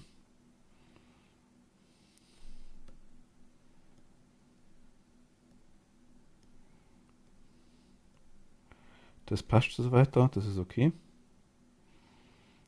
Ähm, die Augen passen irgendwie nicht. Damit der komische Lidschatten-Ding haben die besser passt, aber Meine Frage ist, passen die wegen dem Ding nicht? Wegen dem Herzchen nicht?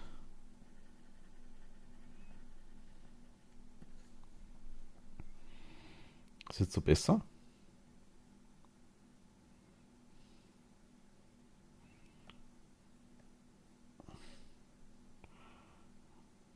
Oder ist, oder ist eher so. Nein, die gefallen mir jetzt irgendwie gar nicht mehr.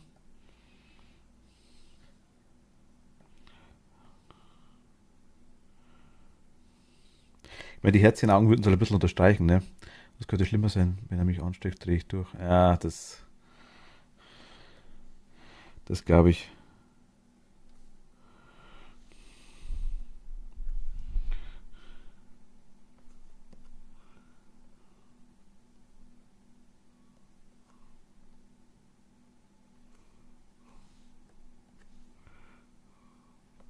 Was ist denn los mit dir? Okay, komm. So.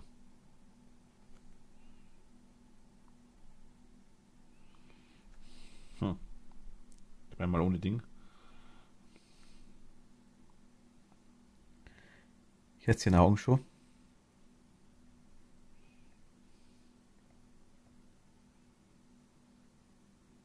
Erstaunlich, wie ich immer wieder bloß mal anschmieren und ein bisschen was wegradieren, ne? Aber das schaut echt langsam noch was aus. Auch ohne Hintergrund.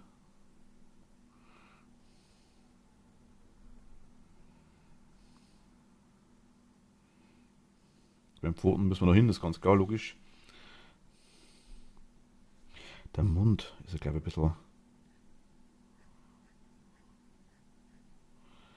groß, ne?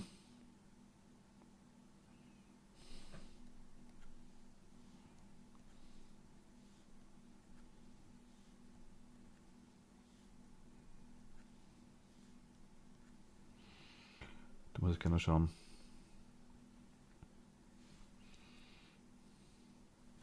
Sollte doch noch leicht grinsen, sage ich jetzt mal vielleicht, aber weil es gleich fast egal ist. Ich werde auch mal langsam verlassen, muss gleich noch ein bisschen Hamsterkäufe machen, falls nächste Woche nicht mehr kann. Ah, ja gut, okay. Dann kauf gescheit ein. Vergiss die Pommes nicht.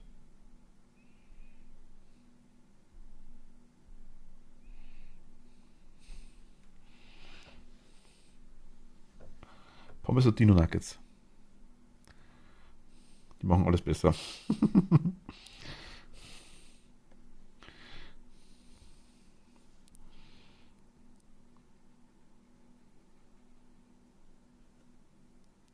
Pommes ist notiert.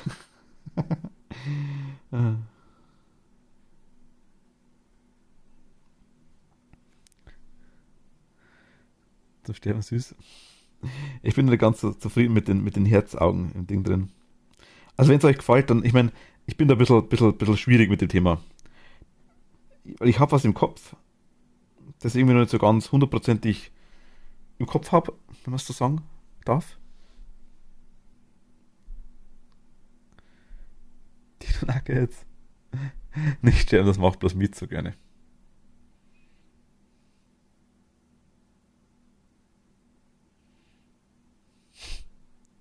What? Dino Nuggets, ja klar, kennst du nicht? Moment mal. Ah, habe jetzt, glaube ich, kein Foto nicht da. Dino Nuggets, also, es hat mal Safari Nuggets gegeben, die gibt es bloß leider nicht mehr. Jetzt müssen Dino Nuggets hier halten.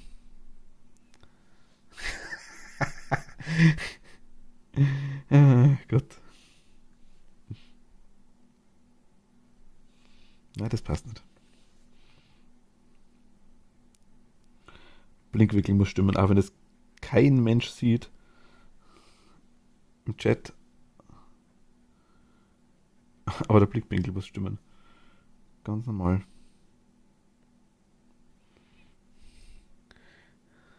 Dino Nuggets und Pommes, was brauchen wir nehmen? Ja, genau. Das meine ich.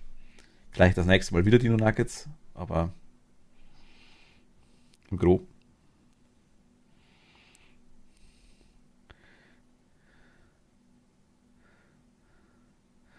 Dino Nuggets.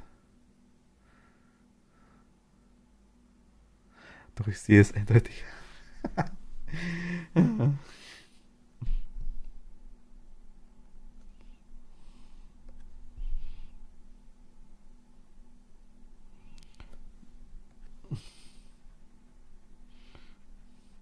Dann passt, dann mach ich's für dich, Claudia, ne?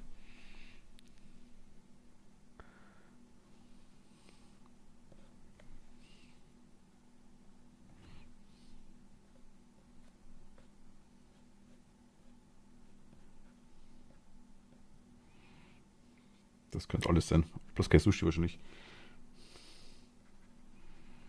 Schnell wegmachen, bevor es wer sieht. Heißgekühlten Bommelunder. Discord. Also warte, mach ich gleich nebenbei, Moment. Ich hab's zwar offen nebenbei.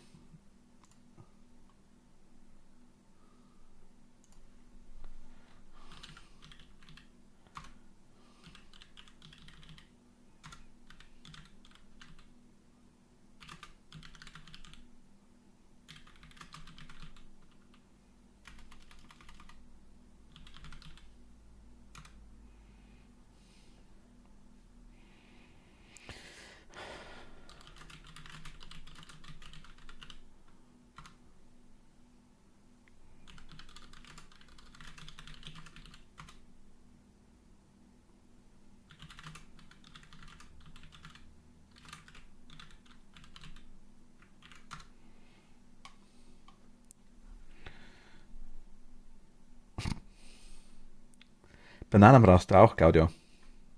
Ist wichtig. Stell dir vor, du bist irgendwie daheim, alles ist dann quasi scheiße und dann geht's an. Steck eine Banane in dein Ohr. Steck eine Banane in dein Lieblingsohr hinein. So, ich muss erstmal die Ausbeute meiner Shoppingtour verräumen. Ah, du warst ja wieder unterwegs, genau, hast du gesagt gehabt. Hast du gut einkauft?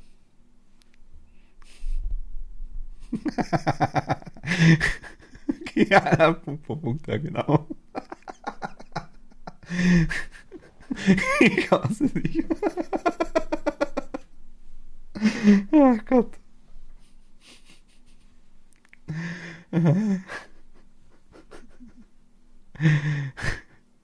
Aber jetzt steckt eine Banane in dein Ohr. Steckt eine Banane in dein kleines, feines. Nein, eine Banane in dein feines. Eine Banane in dein kleines, feines Ohr hinein. Irgendwie so. Tust du nicht, du brauchst das, ja. Scheiße, ich hat's ja fast, das ist schon mal ganz gut.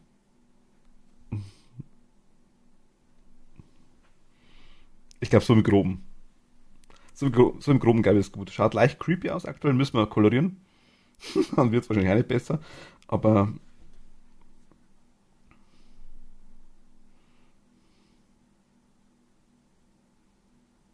Pupillen müssen wir irgendwie noch machen, glaube ich. Natürlich auch die Spiegelungen und das ganze Zeug. Wie ist das bloß nichts Falsches? Ja, das könnten Kinder zuschauen. Ja, stimmt, hast recht. Ja, dass sie es merken und dann lernen sie es falsch. Das ist schlecht, ja.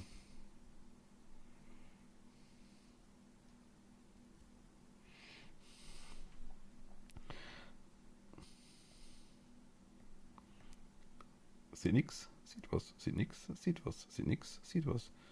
Aber das passt. Ich glaube, der Schleck im glaube ich, ist es ganz gut.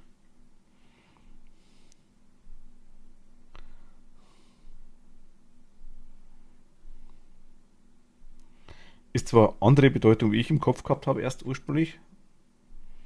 Wobei, für was braucht man Schleck im ne? Also, genau, du steckst eine Banane in dein Ohr. Steck eine Banane in dein Ohr. Steckst eine Banane in dein Ohr. Was? Eine reife, feine Kleine in genau, eine reife, feine Kleine in dein Lieblingsohr hinein. Es ist wahr, so wahr. Wenn sie steckt, wird alles wieder gut. Du hörst dich, wer kriegst neuen Mut. Wenn in dem Ohr die Banane ruht. Ah, Gott. Ich wollte was nachschauen, aber für Schlecke immer kann man immer brauchen. Ja, genau, darum meine ich ja. Die Frage ist, ob man so mit den Herzchenaugen braucht, ist die Frage.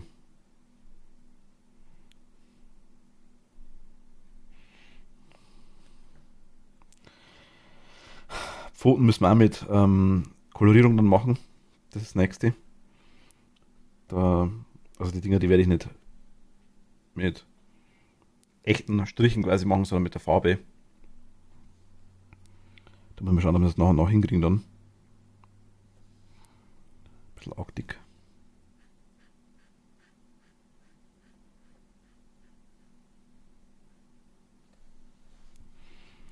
Ding wollte ich ändern, ne? Den Mund wollte ich noch ändern.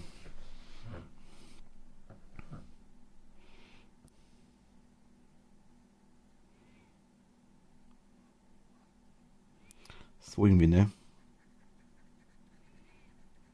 So glaube ich ist gut.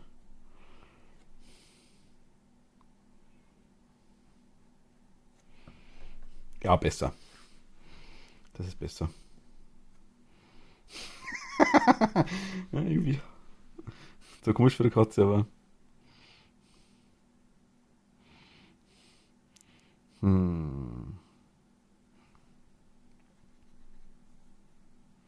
Was wir im Regelfall hier auch noch bräuchten, sage ich jetzt mal, so blöd sich's anhört. Ich meine, es ist ja die Spezialität die Erdbeermeats. Heißt quasi, wir haben hier explizit eigentlich sogar das ist die Original. Also bei einigen immer sieht man es, bei einigen sieht man es nicht. Wenn kein Sternchen an dem Herzchen. Versteckt sich der Bananenkissen. Ach, Männer, es ist zu lustig mit euch, aber ich muss wirklich los, sonst kriege ich keine guten Bananen mehr. Ja, die sind gefährlich. Wenn dann die ein bisschen lätschig werden, das ist dann immer so schön. Nein, da gebe ich dir recht. Dann bring uns was mit. So Stadtsemmel oder sowas. Hm?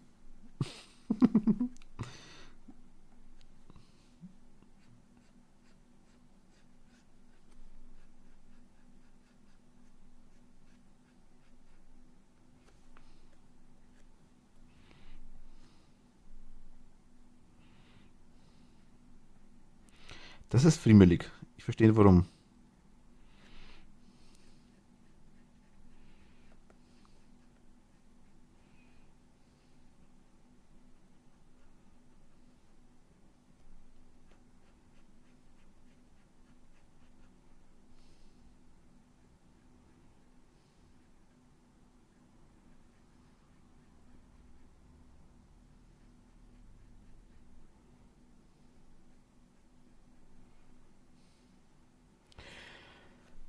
Wie lange ich heute stream? Ich denke so bis 19 Uhr rum, denke ich mal.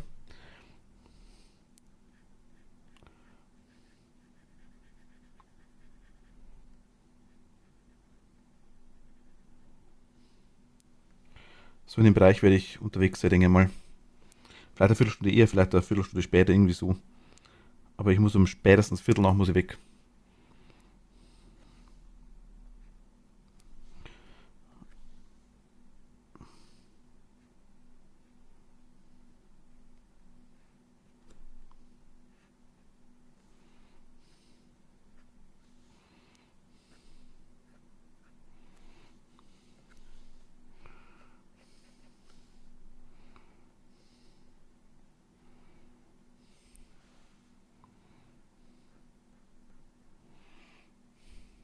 Ist das richtig stinker?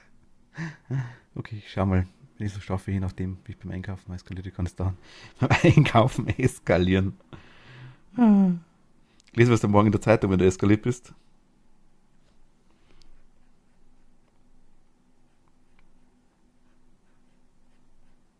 Das irgendwie heißt Frau K aus W oder sowas, ne?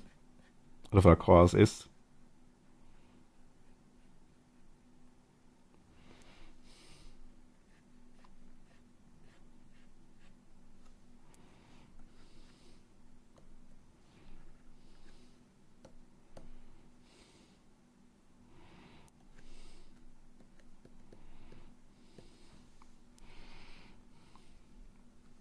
Könnte passieren. Ah, okay.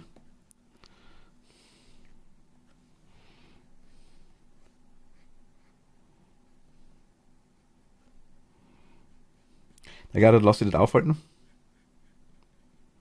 Kauf gescheit ein. Vergesst Pommes und Dino Nuggets nicht. Alles ist gut.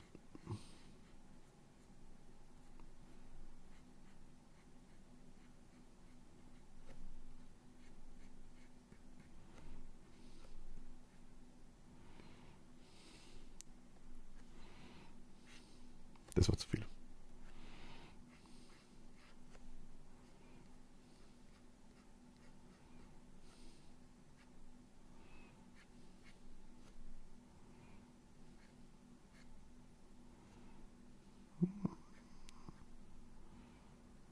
Warum nicht?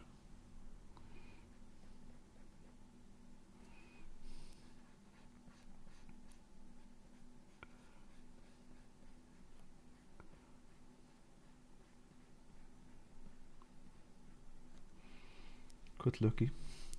Lucky Luck, sagst du?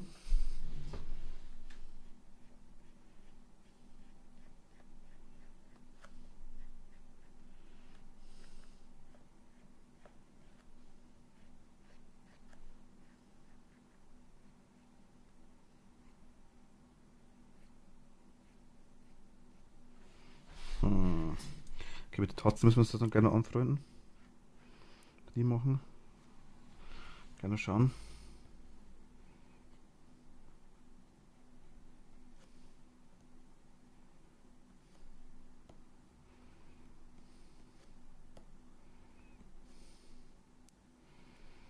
Hm.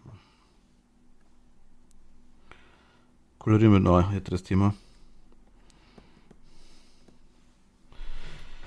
Was ich vorher sagen wollte, Flügel. Wir brauchen Flügel.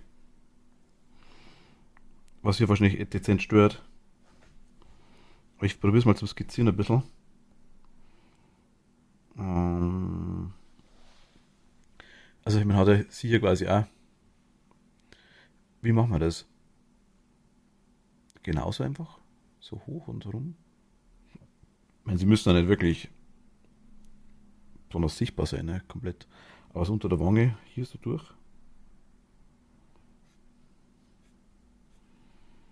So groben irgendwie, ne? Ich schau grad, wie wir es da gemacht haben.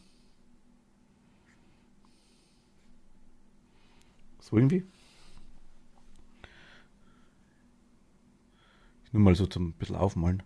So, ich gehe einkaufen und koche dann. Das heißt dann ciao. Luna, danke dir. Ich hätte fast gesagt, schlaf gut, ne? Ähm, Guten Hunger, viel Spaß beim Einkaufen und Dino Nuggets nicht vergessen.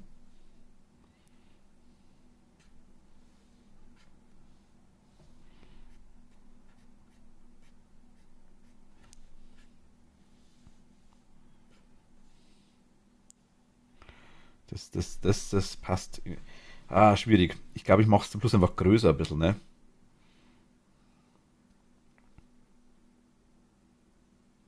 Ich lasse es mal noch weg. Ich lasse es mal noch weg. Das müssen wir zum Schluss machen.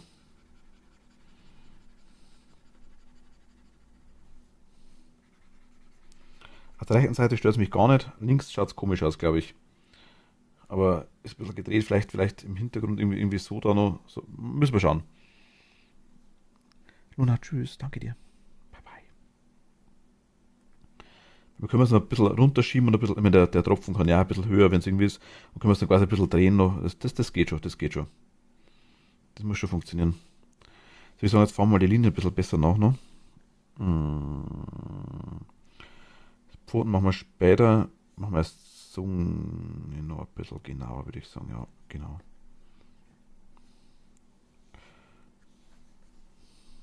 Das ist dick.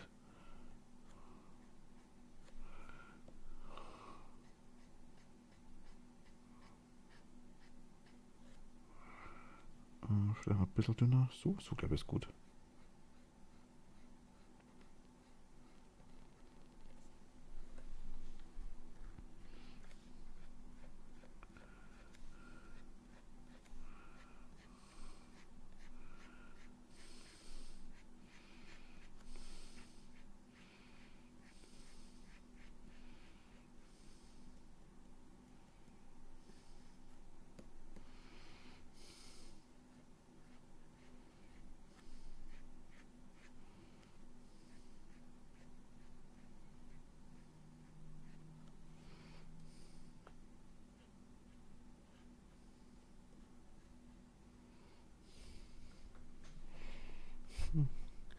Keller, willkommen zurück.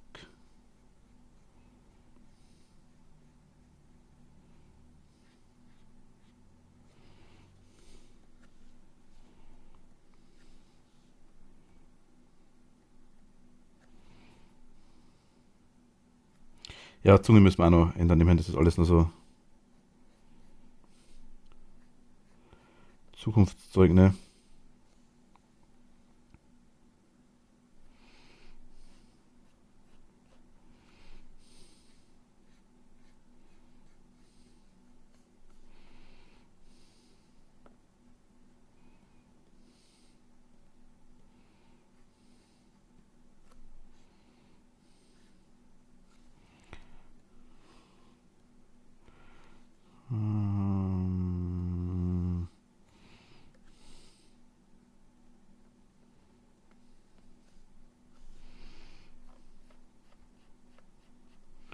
So vielleicht irgendwie.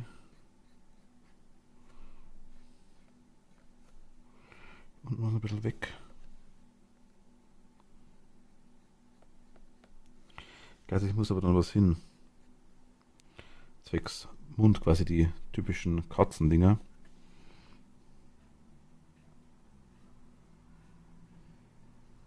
So irgendwie. Dann mache ich hier ein bisschen weg, genau.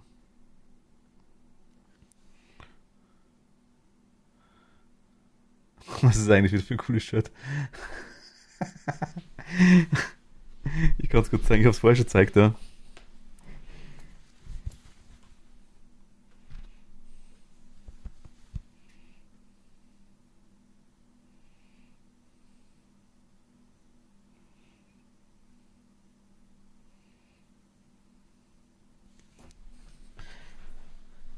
Ein Cat Puccino.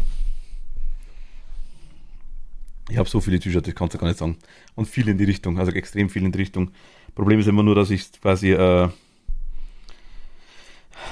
einige kann ich nicht anziehen, weil grün, wäre ich durchsichtig.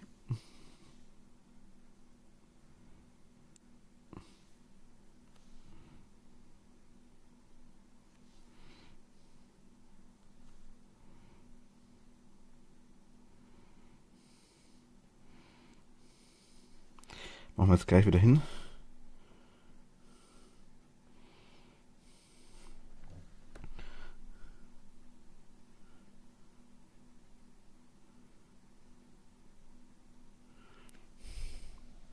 Mir ist vorhin eingefallen, dass ich auch zwei so Aufzugsshirts habe. Auch irgendwas mit Katzen. Ich besitze quasi nur sowas. Ich habe zwar normale Hemden auch unabhängig von dem, aber die meiste Zeit bin ich mit sowas unterwegs. Das ist noch nicht so toll, was ich da gemacht habe.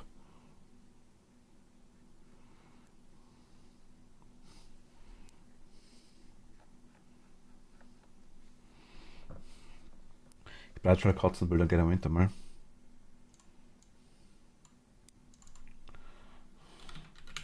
Katzen. Okay, der hat den Strich gerade runter. Ganz leicht runter, dann geht so backenförmig. Ah, okay. Könnte man quasi anders auch machen. Okay, machen wir anders.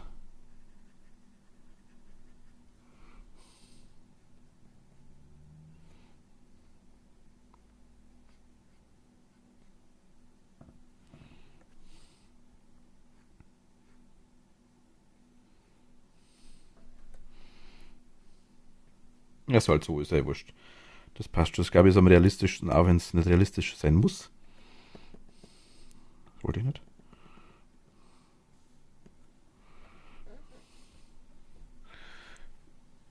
Muss gleich mal gucken. Bin ich gespannt. Da bin ich gespannt. Eigentlich gehen sie ja ziemlich, also ziemlich so grob nach unten, sag ich jetzt mal. Aber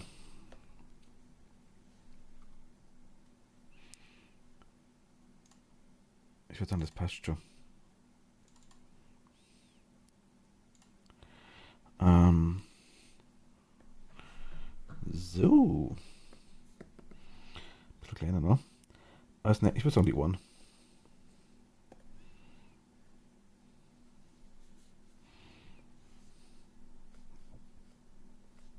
Die Ausrichtung.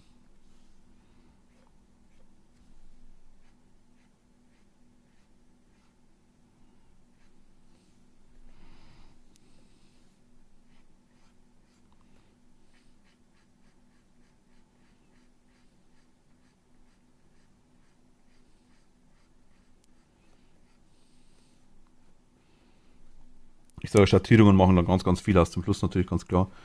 Die Farben ist dann eigentlich das Hauptding, das wir da machen müssen. Ich habe noch ein bisschen weg.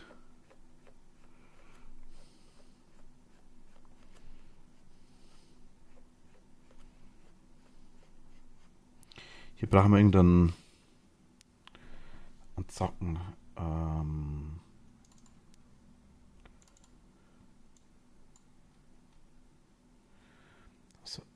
hatte kurz Angst, habe sie weggetan, aber nein, habe sie auch nur gekauft, weil ich sie gut fand. Kann sowas eh nie anziehen, aber außer zu Hause mal. Wieso nicht? Also ich hatte das Bild an, ich habe sowas privat auch an. Und gut in der Arbeit vielleicht bei dir jetzt dann eventuell aus dem Eingehen, ja, gut, okay. Bist in einem anderen Bereich. Ich habe es in der Arbeit genauso an die Dinger. Anfangs wurde ich immer ein bisschen verarscht dafür. Bis ich irgendwann gemerkt habe, das bringt gar nichts.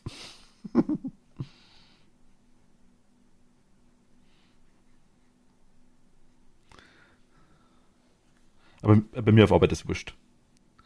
Schlicht und ergreifend, da stört es keinen.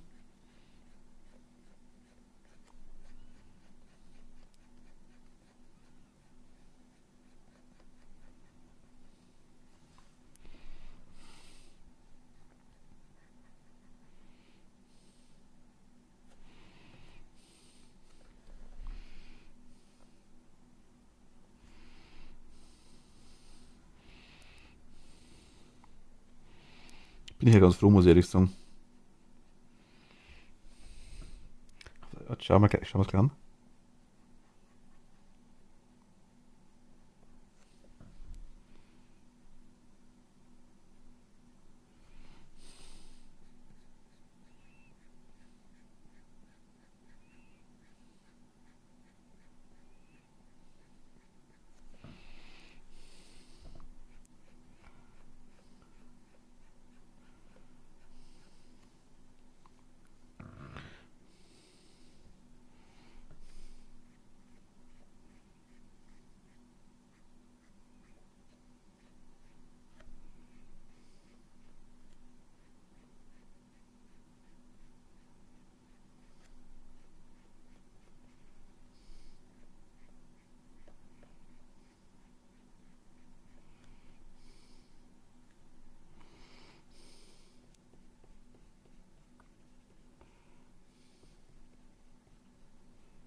So, Moment, bin gleich soweit. Und bam, bam, bam. Das schaut doch schon besser aus, der Bereich. Hat doch schon was, ne? Das wird schon. Nach und nach wird das schon. Ich soll vielleicht mal speichern.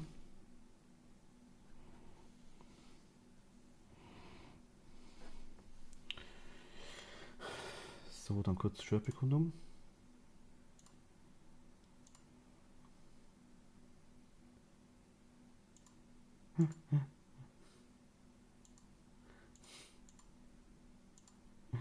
Schachtel, genau. Catflix.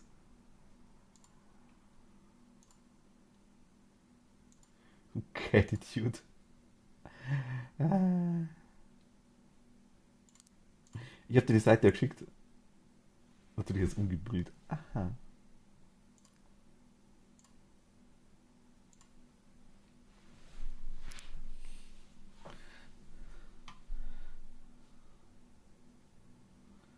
Oh, schaut cool aus. Ist ja die Seite, wo du quasi geschickt gehabt habe, ist ja, die haben, also gibt's auch, in jeder Größe gibt's für Damen, für Kinder, für alles Mögliche ist da quasi drauf. Die haben auch sogar Hoodies. Hoodie haben wir noch keinen gekauft tatsächlich. Aber ich muss ehrlich sagen, wenn ich mir irgendwie mal tatsächlich, wenn das mal irgendwann interessant sein sollte und jetzt wieder ganz, ganz extrem hochgesponnen, dass vielleicht wirklich mal T-Shirts da interessant sind, auch in meinem Bereich, so Merch-mäßig, sag ich mal, aber ich sage ja, weit entfernt, dann wäre das die Quali, wo ich da quasi habe, aktuell für T-Shirts, bin ich sehr zufrieden damit. Ich weiß natürlich aktuell noch nicht, wo die herkommen, so genau erkundigt haben wir jetzt aktuell nicht, aber die Qualität gefällt mir ganz gut. Drum ist natürlich keine ewig sauteuren, hochwertigen Shirts, da brauchen wir nicht reden, also da sind wir weiter entfernt davon. Ich meine, T-Shirt soll ja auch keine 80 € kosten. Die Dinger liegen irgendwo so im 10 bis 20 € Bereich, sag ich jetzt mal.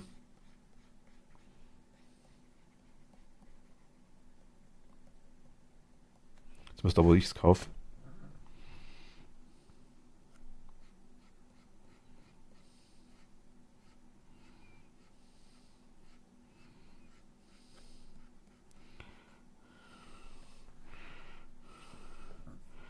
Das Gekritzel für mich, ne? Das ist echt irgendwie.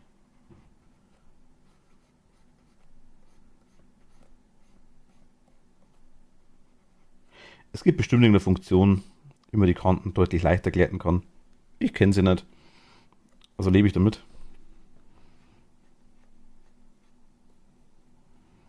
Sagst du mal, bis ich es kennenlernen.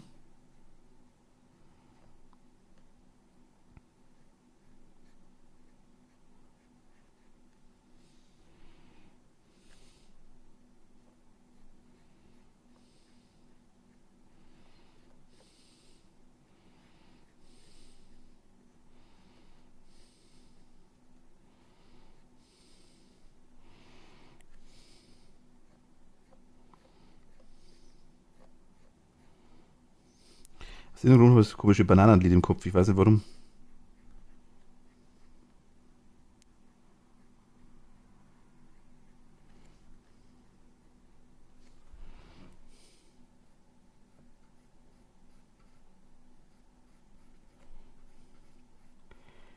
Wir brauchen echt noch Hintergrundmusik, ne?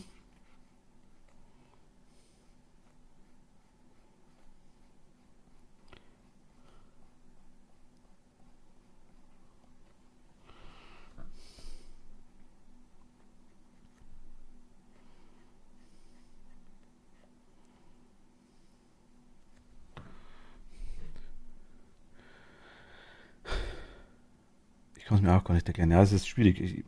Wo es immer herkommt, ne? Das ist immer so und auf einmal ist da. Keiner weiß warum. Wie der Geist in Phasmo. Auf einmal ist er da.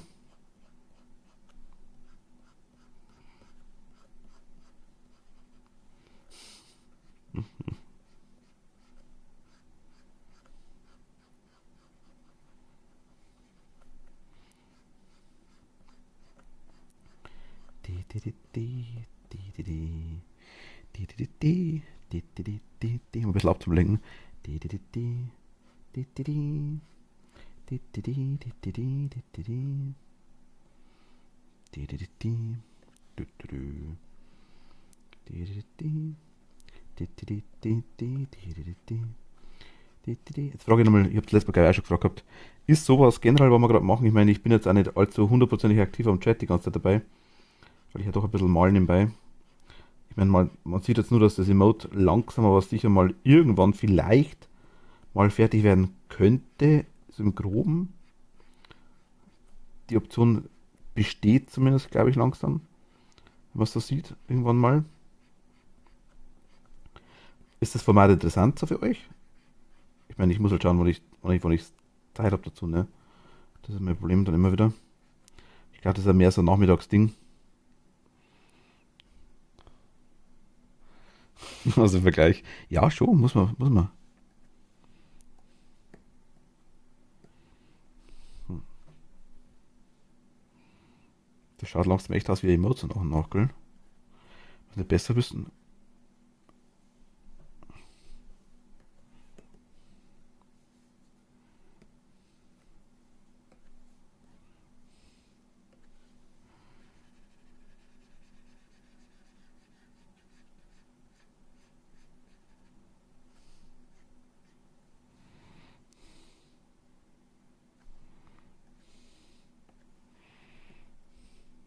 Ist auf jeden Fall sehr entspannend. Ja, gut, okay, das ist doch schon mal nicht schlecht.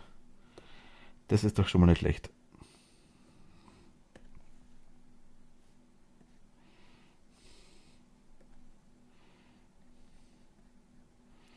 Ich finde es sehr schön, wenn da dabei sind. Könnt ihr eine Idee mit reinbringen, ne? Das finde ich ja ganz klar. Also von dem her, ich mache es gern. Ich habe kein Problem damit. Also euch den ganzen, die tausendfache Rumradiererei und alles Mögliche zum zeigen. Ich meine, im Endeffekt, ich weiß nicht, wie es andere machen, ich habe keine Ahnung. Ich mache es halt so. Ähm,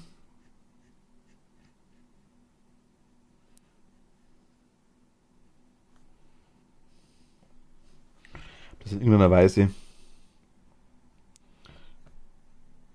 profimäßig ist, weiß ich nicht. Muss es aber auch nicht sein. Ich bin kein Profi. Und der Rest ist eigentlich auch wurscht.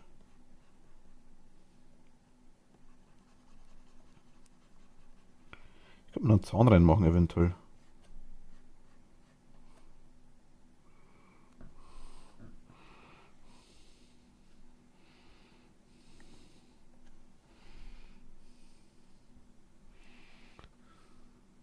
Das tue ich wegen dir.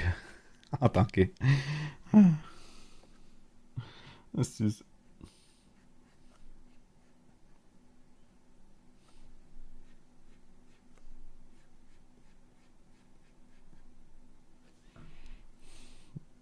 Das ist echt lieb.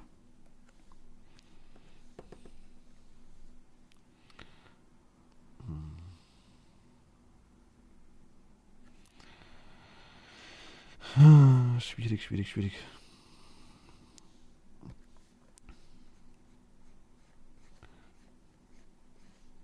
Also ich glaube, jeder, der irgendwie schon mal gezeichnet hat, kann relaten, glaube ich, dass er, wie heißt immer, man ist sich selbst der größte Kritiker. Stimmt auch wirklich. Das stimmt auch wirklich. Aber langsam geht es ganz gut, muss ich ganz ehrlich sagen. Auch mit der Führung von dem Stift, muss ich ganz ehrlich sagen. Es wird langsam.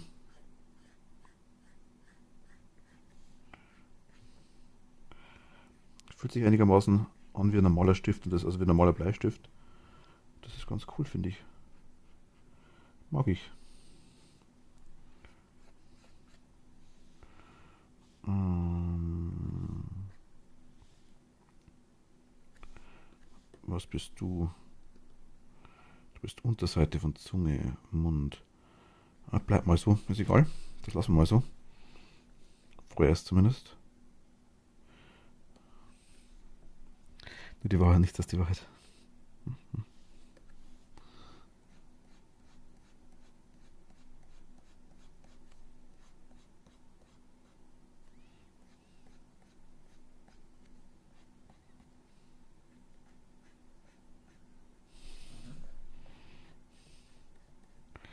Ich meine, unabhängig von dem, die Emotes sind ja quasi, natürlich sind sie schön und natürlich sind es die Emotes von meinem Kanal, sage ich jetzt mal, auch wenn man es dann selber macht, das ist natürlich umso schöner.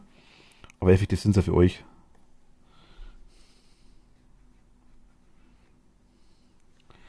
So als kleines Danke zumindest.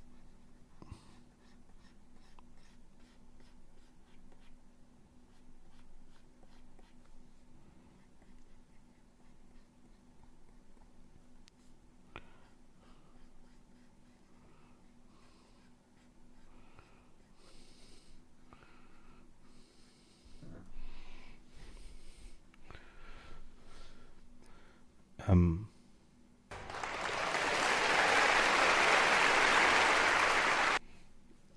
Kerler, Dankeschön.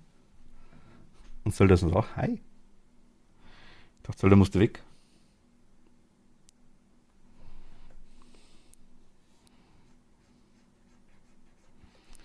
Wäre ich gleich nervös, wenn wir noch ein paar Zuschauer die zeichnen, ne? Einenweise ganz speziell.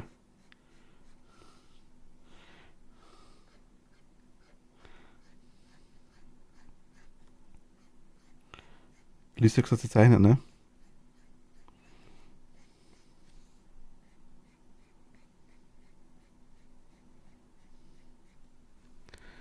Wenn da quasi noch die Künstlerin von Pomeschka da ist. Pomeschka. Die ist nice. Das macht das so cool für da unten.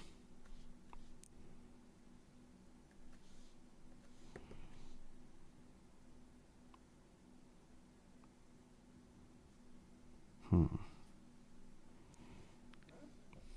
Ich hoffe einfach, die Schleckermeets bald nutzen zu können. Die Schleckermeets. Ja,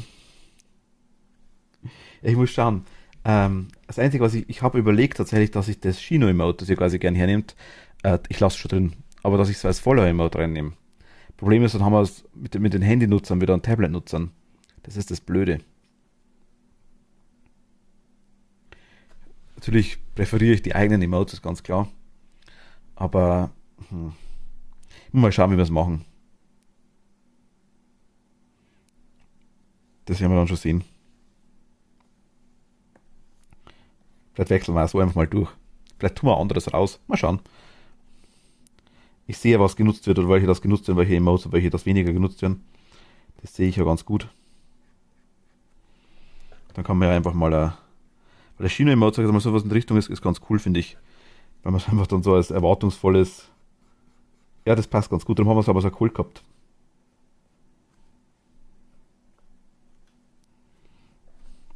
Das würde ich sehr, sehr, sehr ungern raustun, weil es auch gut genutzt wird von euch noch dazu, das nächste.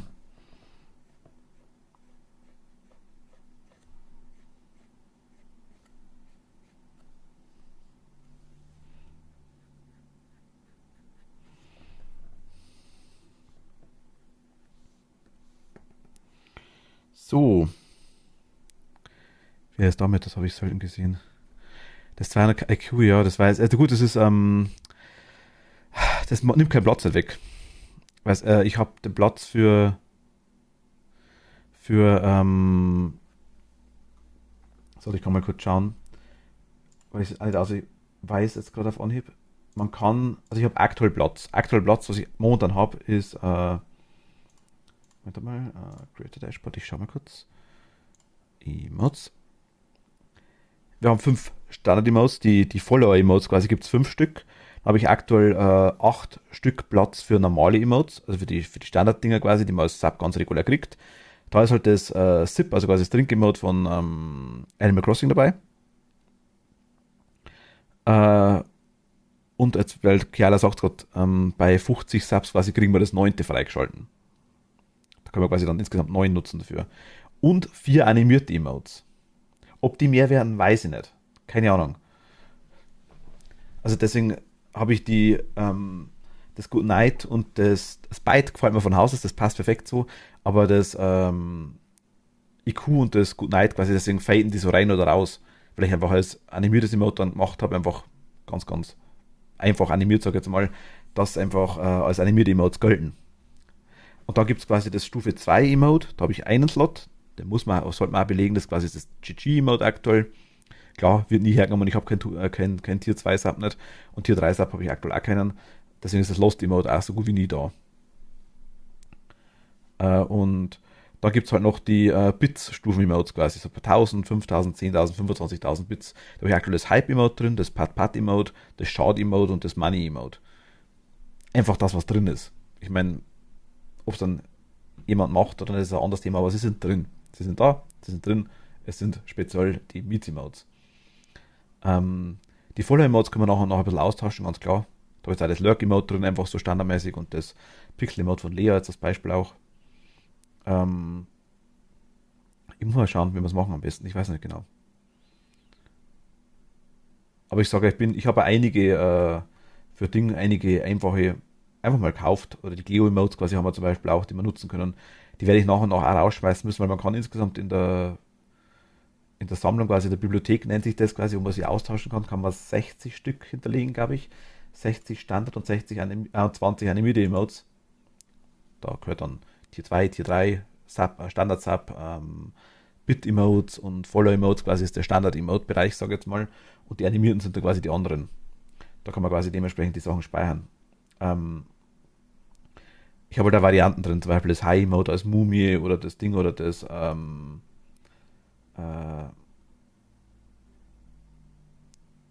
äh, das Love-Emote mit der Weihnachtsmütze zum Beispiel. Für Weihnachten als Beispiel jetzt auch. Und Ding und die anderen Sachen sind, gut, die Geist-Emotes. Das eine von Hutau mit dem Geist ist ganz cool. Das ist der Geist selber alleine auch. Das eine Hutau Geist-Emote könnte ich raustun. Eventuell ja, wäre möglich. Was ich aktuell nicht verwende, ist das Gun-Emote, wo die Pistole quasi hält. Das ist eins von unseren, das wir aktuell nicht hernehmen tatsächlich. Weder animiert noch normal. Und das Bite-Emote finde ich als animiert absolut genial, meine Augen. Also das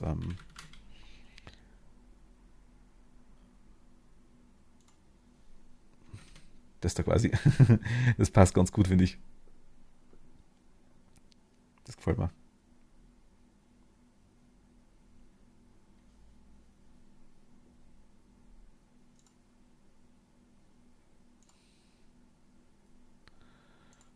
Genau der. Weil das war halt gestern lustig, ne? Finde ich.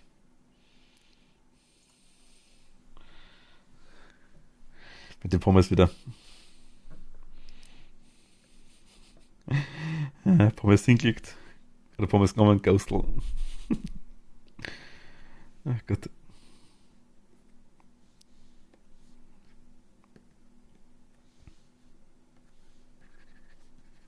Aber so viel quasi als kleiner Einblick von den ganzen Sachen. Genau, die zwei.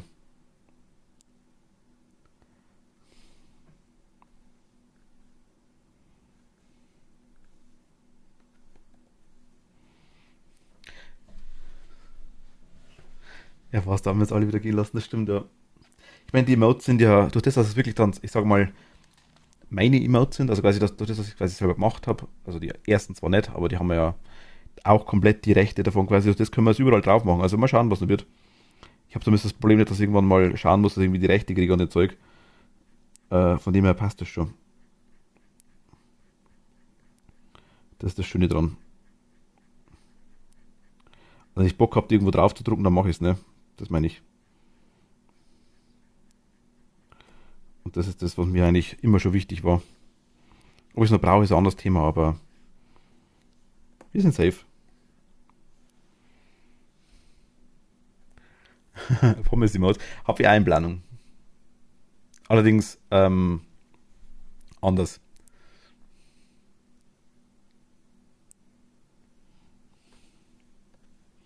Ich habe ein paar in Planung, weil du gerade von James, quasi von Rami, äh, auch teilweise ähnlich sind. Ich meine, gut, aber wirklich nur ähnlich. Also ich versuche die schon für mich selber zu machen und ich zeichne es wahrscheinlich hier. Tastenschlüsselanhänger, cooles Shirts, es gibt so viele Möglichkeiten. Ja, ja, aber kaufen muss wer. Also es muss wer kaufen und es muss wer, äh, oder du musst wen haben quasi, wo du es dann irgendwie in irgendeiner Weise verschenken kannst, magst, je nachdem, das meine ich. Also kostet ja alles Geld, so ist es ja nicht.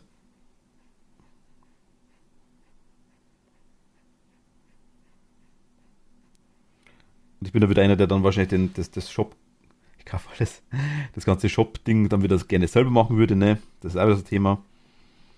Man denkt, dann hab's ich in der Hand, aber da bin ich vielleicht ein bisschen blöd in dem Bereich.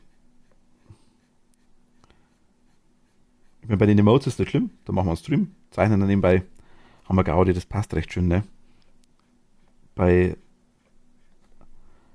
den Dingen, weil man dann irgendwie sagt, okay, man macht wirklich mal übertrieben gesagt, gut, wenn man 5 T-Shirts verschickt im Jahr, sag ich jetzt mal, das wäre jetzt kein Problem. Aber ich meine, wenn man da sagt, okay, man kommt irgendwann an den Punkt, wo man wirklich mehr verschicken müsste, vielleicht, dann wird das schon stressig irgendwann mal, ne? Auch wenn es bloß ein Paket vielleicht ist, aber man muss halt einpacken, man muss wegschicken. Das ist ja nicht, man braucht einen Karton dafür oder man braucht eine Verpackung dafür, man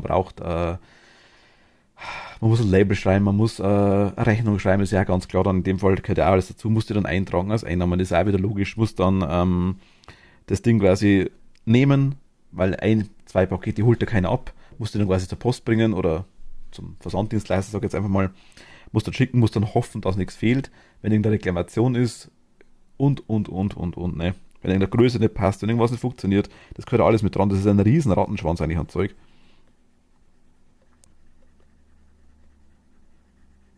Und das zerdenke ich es vielleicht wieder, aber das sind alles Sachen, die ich halt quasi dann auch noch auf dem Schirm habe nebenbei. Und mir denke, ja, im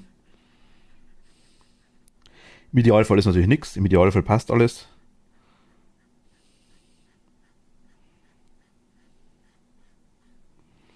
aber es kann halt immer sein, dass irgendwas nicht passt dann, ne. Kann ich erstmal nur eins machen, verlosen oder wie? Ja, ja, kann man. Das kann man, das stimmt. Verlosen sich bloß immer ein Problem, tatsächlich, so blöd sich's anhört. Ähm, Mache ich gern. Aber, in dem Moment, wo da irgendwo Verlosung steht, hast du lauter Leute im Stream, die quasi noch nie da waren, das ganze Jahr nicht da waren, nie wieder kommen werden und dann wahrscheinlich noch das unverschämte Glück haben, dass noch was gewinnen auch dabei. Mit dem musst du immer rechnen, ist ganz klar. Und die Leute, die dann die ganze Zeit da sind, immer zuschauen, immer treu dabei sind, immer Stimmung mit reinbringen und, die gehen dann vielleicht leer aus, ne? Das ist was, was ich sage, ja. Und du kannst aber das irgendwie dann Du kannst ja nicht verlangen, dass jemand Zap sein muss, das kann man nicht, finde ich. Du kannst nicht verlangen, dass jemand gut Follower ist gleich gemacht. Dass jemand so und so lange dabei ist auch wieder so ein Thema. Also es ist immer, weiß ich nicht, das finde ich schwierig.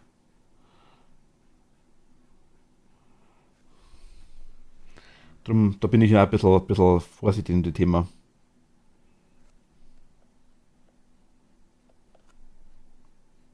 Klar ist eine Glückssache, ganz klar, logisch, Einsatz. Also, aber das nächste ist ja das, man verlost eines. Dann verlost ist ja Größe L, als Beispiel jetzt. Die passt dann, dem einen ist sie zu klein, dem nächsten ist sie zu groß, der nächste baut sich ein Zelt draus. Das ist, also das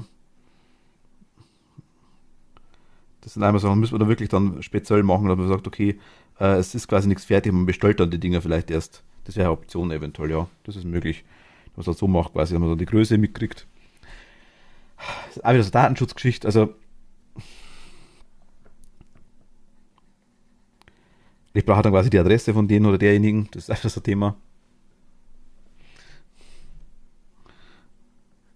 Darf man natürlich in so einem Fall, ist ganz klar, weil ja was gewonnen wird und weil ja nichts hergenommen wird dafür, ist ja logisch. Aber das sind alles so Sachen, ne? Und da ist es nicht, soll nicht negativ heißen, also soll es nicht negativ sein oder nicht negativ klingen bei mir jetzt in dem Fall. Es sind nur alles Sachen, die mir quasi in dem Bereich dann durch den Kopf durchgehen. Und man dann denkt, wie mache ich es dann am blödsten, wie organisiert man die ganze Sache.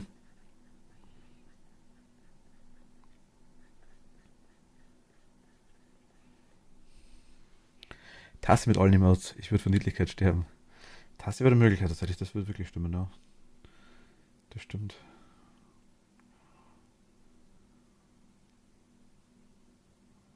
Aktuell sind es 21 Stück. Aber das Lurk, wir haben das Pistolen-Emote, High, Laugh, das Scary, Rip, Bye, als Lachen, das Tanz-Emote halt dann als nicht animiert, logischerweise auf Taste. Das Gute Nacht, das Beißen, das IQ, das Verstecken, GG, leicht Lost, das LL, Hype, das Pat-Pat, den Kristall.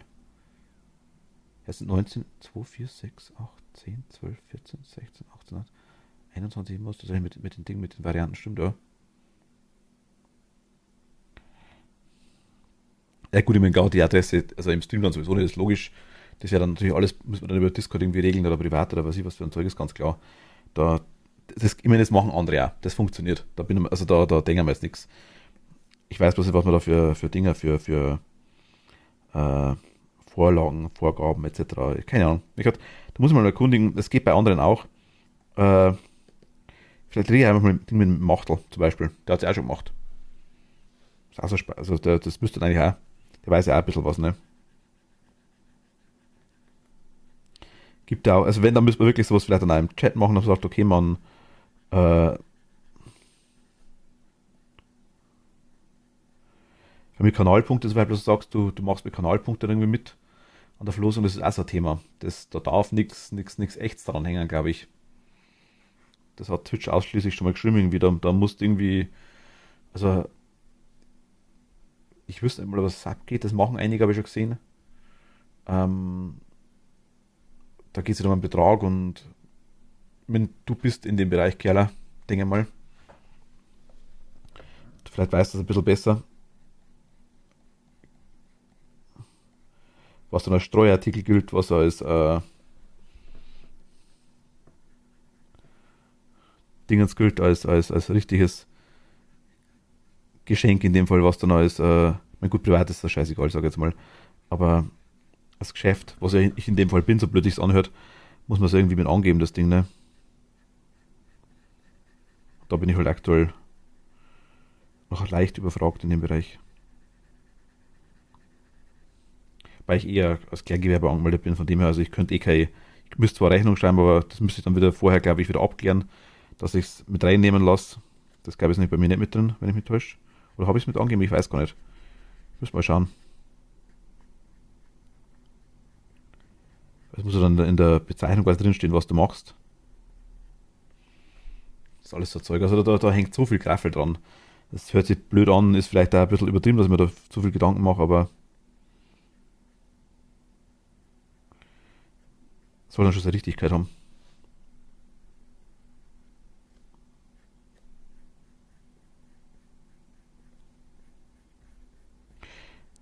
Wobei es, glaube ich, ziemlich wurscht ist. Also man müsste was irgendwie mit, dann glaube ich, irgendwie so Merch verkaufen oder sowas mit angeben. Und so versteckt ist ein anderes Thema. Aber ich glaube, man müsste, gut, das Versteckt, glaube ich, muss man gar nichts machen, ne? Das ist ja Schmarrn.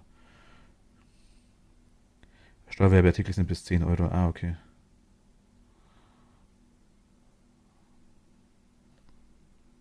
Streuwerbeartikel, nicht Steuer. Streu. Ich bin ein Kleinunternehmer, richtig genau. Also quasi kein Vorsteuerabzug, dementsprechend auch kein Umsatzsteuerausweis, keine Mehrwertsteuerausweisung.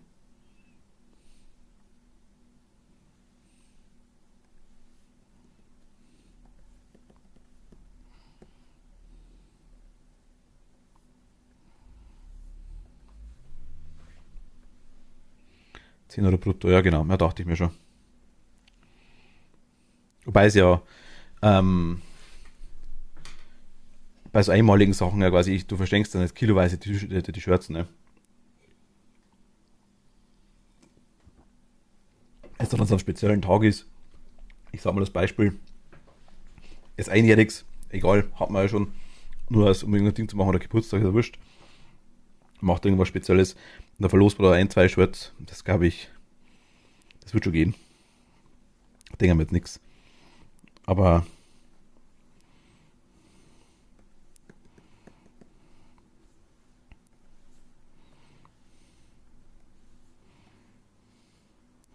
ich meine, umsonst immer, es gibt einige, die haben, von den größeren, die das dauerhaft haben, das Zeug. Einige, ich meine, da ist mein Lieblingsbeispiel zum Beispiel Anni, das ist Anni Sitakumas, kennt man normalerweise auch.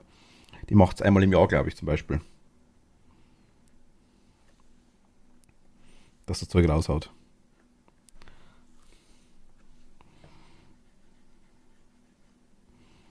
Macht aber, ich weiß nicht, wer das macht, und bei ihr, keine Ahnung, das irgendwie selber tun oder ich habe keine Ahnung. Kann man sich mir nicht vorstellen, weil ich glaube, dass die da ein paar tausend Bestellungen raushauen wird. Also von dem her.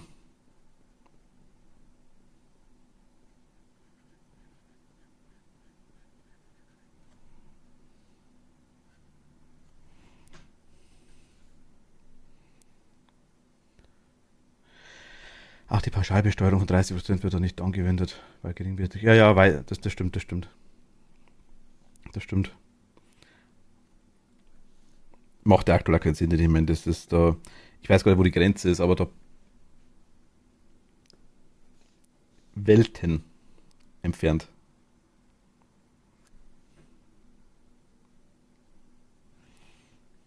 Sage ich da bloß.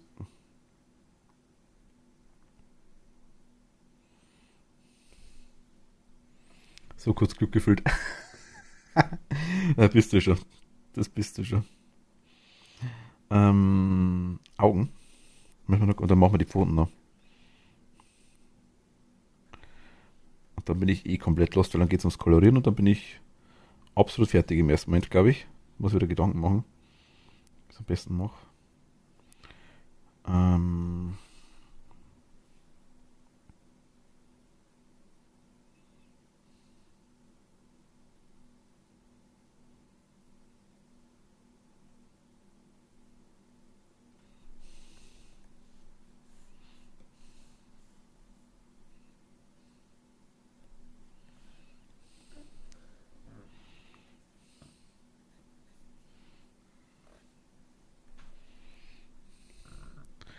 Grenze von 22.000 Euro. Ja, okay. Da sind wir weit entfernt.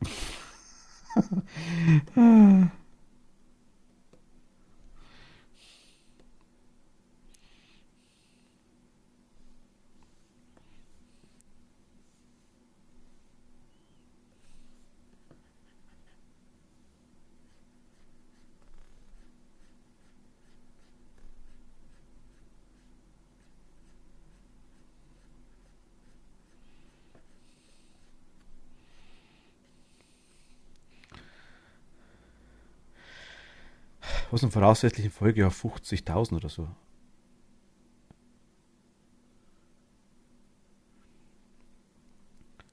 Ich dachte, also 17,5 oder 22, irgendwie sowas habe ich im Kopf gehabt, ja, oder 22,5. Das ist schon der Betrag, ja, den ich irgendwie wusste. Aber im Folgejahr dann mehr, okay. Weil eventuell außen, also weil es ein Ausrutscher sein könnte quasi, oder wie? Wenn hört jetzt blöd an, klar, logisch.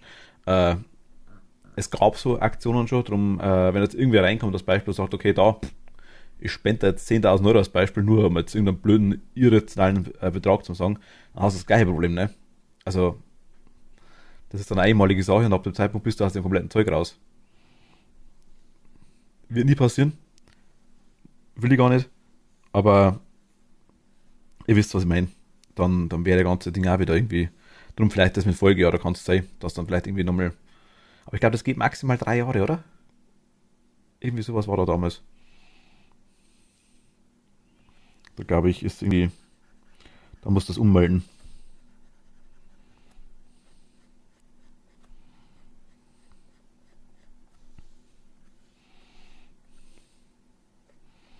Aber jetzt habe ich meine Fachkraft, die ich fragen kann.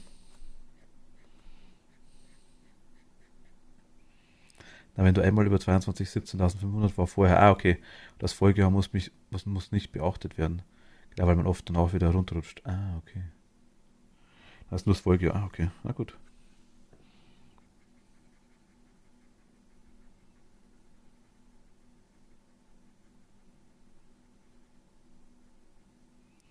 Mein Steuerrecht ist kompliziert bei uns, tun wir nichts weg. Aber tatsächlich finde ich es irgendwo schon in gewisser Weise irgendwie. Also gerade, es ist viel Anmeldezeug, ne? Das ganze Dickel und Bums rum, aber also richtig unfair, sag ich jetzt mal, finde ich es nicht. Also da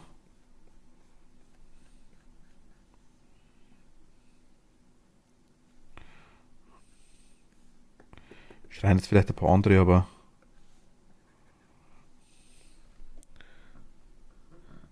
kannst dich als Unternehmer erklären lassen, musst es aber 5 Jahre bleiben. Ja, gut, das weiß ich, das ist ja klar. Ich meine, ist das gleiche angenommen jetzt in meinem Fall. Ich bin jetzt als Kleingewerbe angemeldet. Es war ja quasi so, mir wurde gleich gesagt, du, ja, gell, aber du bist ein Unternehmen, quasi du musst Geld verdienen. So nach dem Motto, hat es geheißen. Denk mal, ja gut, okay, aber ich bin ja geistig verpflichtet, das anzumelden, wenn ich quasi sowas mache. Ne? Also ist ja quasi dann schon so, dass wir denken, okay, äh, wenn du dann quasi, glaube ich, 5 Jahre ist, glaube ich, insgesamt der Fall, keinen Umsatz oder draufzahlst, sage ich übertrieben gesagt jetzt damit, dann wird es ja quasi ähm, annulliert oder da musst du quasi das Geschäft wieder aufhören. Theoretisch. Gleichzeitig bist aber du in so einem Umsatz, also einem Betrag eigentlich von Haus aus verpflichtet, dass du die Einnahmen, sei es jetzt Ding, sei es jetzt Subs, Spenden, egal was es alles ist, ja quasi mit angibst. Also bist du quasi wieder verpflichtet, eigentlich das Geschäft wieder weiterzuführen, auch solange du weitermachst, auch wenn es dann wirklich komplett nur hobbymäßig ist, ne? Also, ja, sonst unterstellt das Finanzamt die Liebhaberei. Man muss erkennen, dass eine Gewinnerzielungsabsicht besteht. Ja, genau, aber die Liebhaberei quasi ist ja trotzdem so ein Thema. Auch wenn du was verdienst damit, musst du sie ja immer angeben.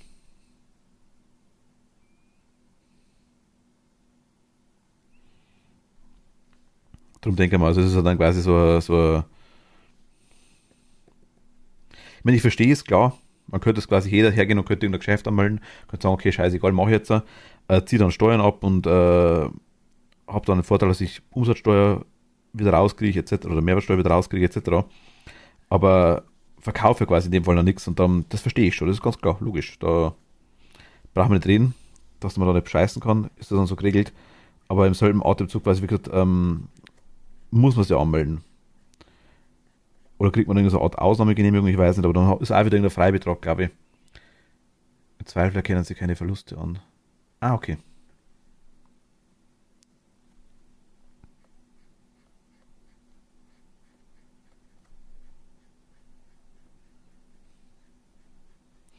Ich meine, wenn ich das gegenrechne, was ich in das Hobby reinstecke, was man damit verdient, das ist, ich sag mal, fast nicht Boden. Aber ja, deswegen ist der Hobby, deswegen macht man es ja, weil es einen Spaß macht, ne? Und das geht's ja. Weil einem das ganze Zeug einfach gefällt. Und genau das geht's ja. Und ja, wie gesagt, was ich cool finde allerdings ist, dass beim Steuerberater, wenn du das machen lässt, du zahlst da quasi nur einen bestimmten Betrag. Ich glaube irgendwie 10% vom Umsatz, den du hattest, irgendwie so. Finanzamt hast gerne, wenn das nach denen geht, würde es keine geben. Ja, gut.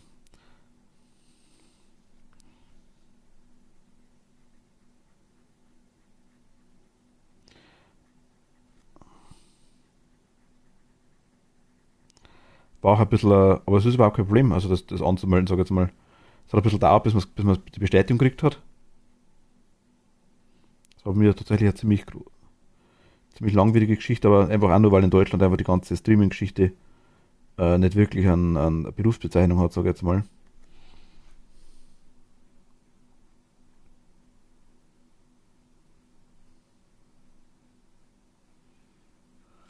Machen wir im Krallen hin.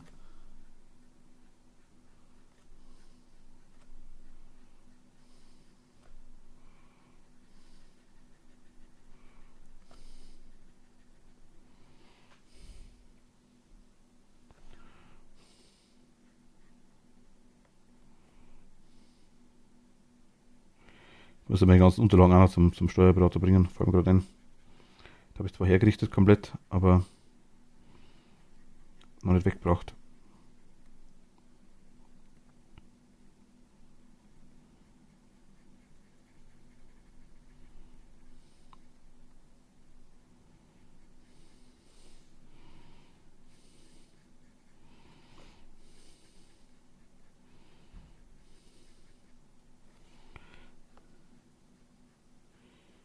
So, okay, das bleibt dann nicht so.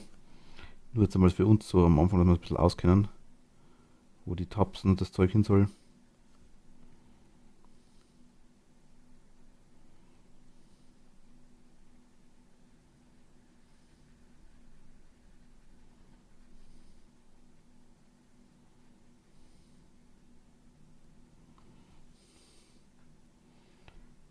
Brauchst du Assistenz? Ich merke schon. 5 Jahre. Sagst du, dann arbeitest du bei mir oder wie?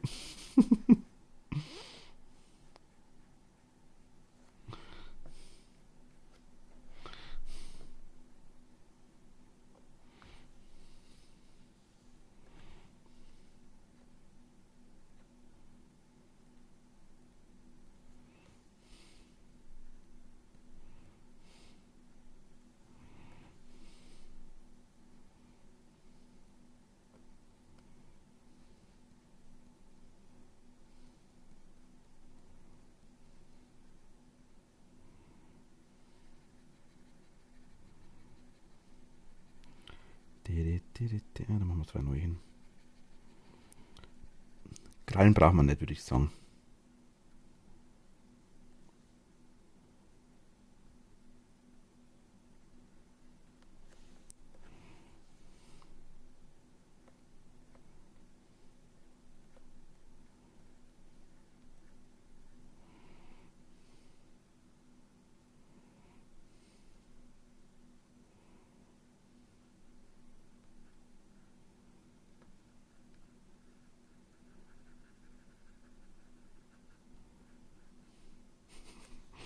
Gerne Herztatzen.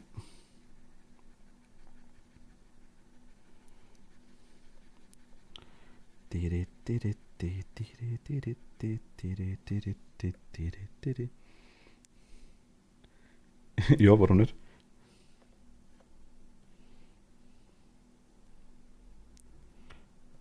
Nee, Krallen machen wir nicht. Hast du recht. Aber, was wir machen, würde ich sagen,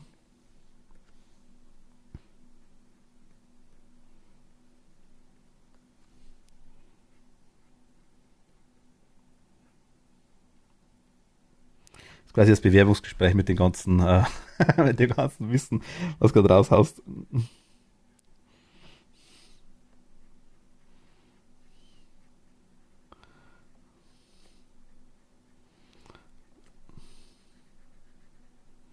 So machen wir es.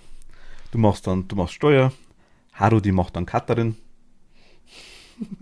Das ist, glaube ich, der Reißen.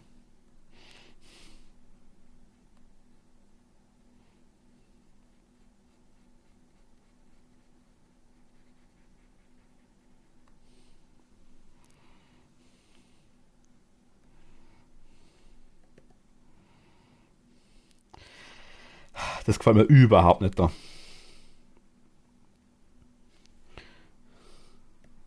Wir könnten hier noch ein Ding, noch einen Zaun reinmachen.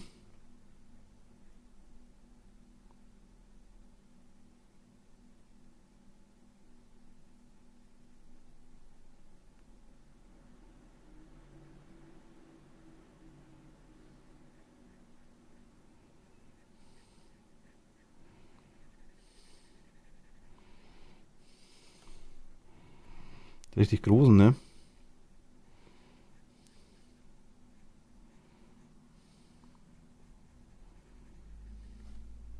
Säbelzaun mit.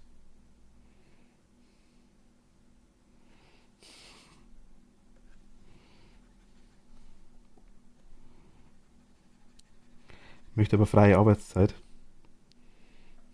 Okay. In dem Fall glaube ich wurscht, ne?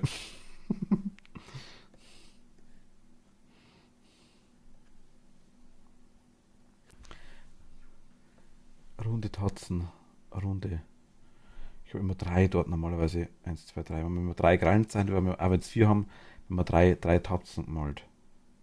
Das muss anders ausschauen.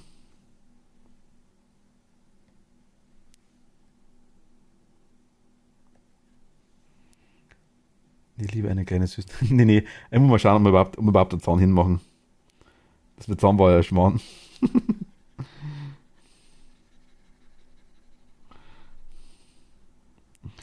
Also vielleicht machen wir wirklich einen hin. Aber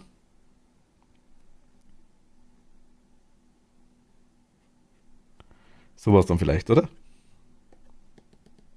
Ja, genau, sowas ist gut, glaube ich, oder? Ja.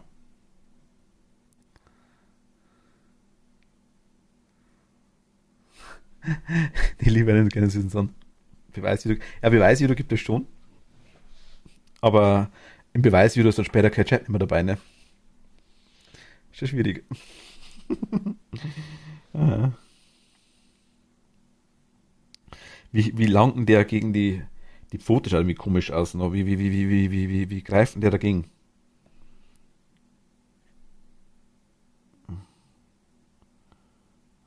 Eigentlich ja.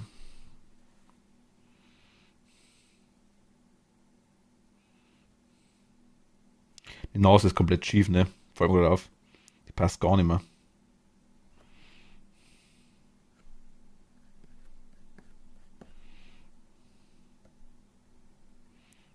Ist eine andere Ebene. Nicht wundern. Ist gerade meine Malebene. Wie eine Scheibe, ja, ja, genau, genau.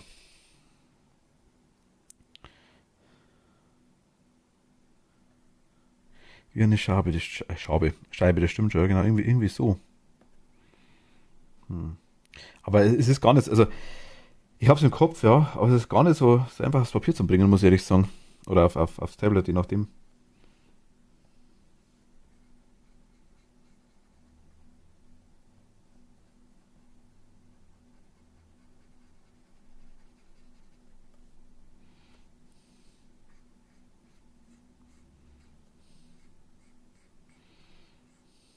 Mist.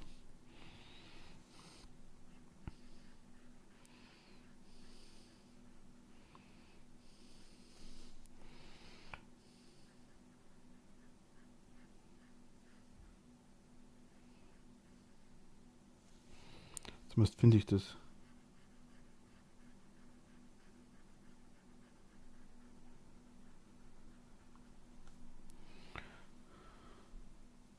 Pfoten größer.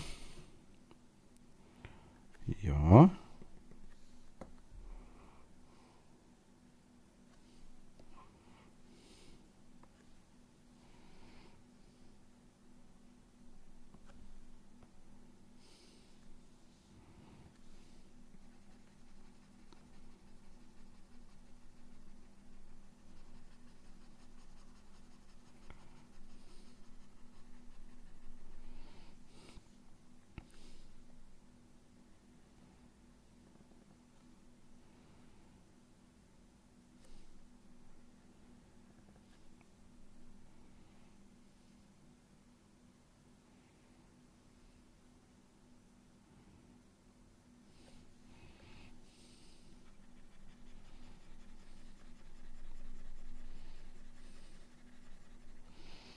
Nee, war Spaß. Ja, Frage ist, wie groß? Die Form, also die hier geht, weil hier mache ich es einfach übertrieben gesagt so irgendwie. Nee, irgendwie so. Dann kann man hier den Ballen dran machen und vielleicht hier nur die, oder irgendwie so vielleicht, ne? Das wäre eine Option.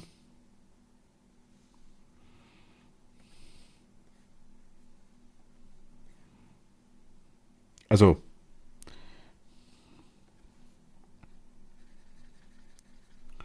ihr wisst, wie ich es meine, oder?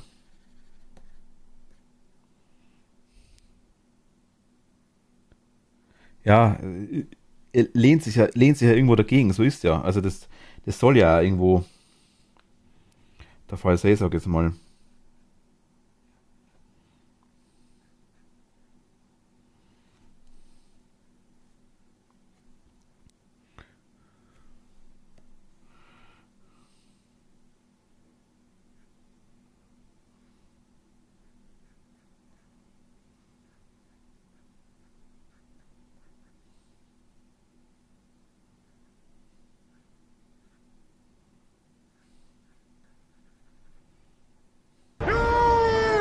Shall not pass! Ich bin gerade innerlich gestorben. Cat, hi. Hallo, grüß dich.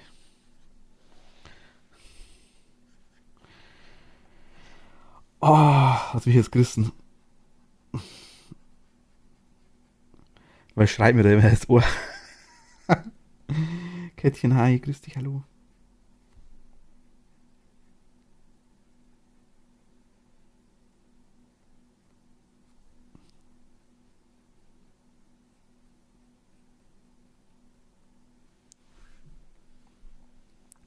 Nur innerlich, ja, äußerlich ist immer, kann ich mich gut zusammenreißen, sagen wir es so. Geh kurz weg für kleine Haarus und wenn ich zurückkomme, bekomme ich gesagt, dass ich einen Job habe. Was soll das heißen? Hast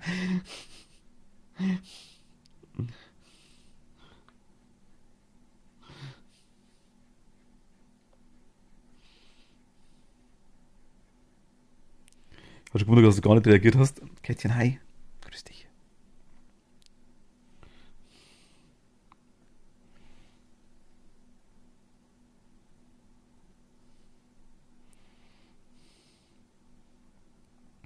Irgendwie, wer war denn das? Haru, du hast das Emote, ne?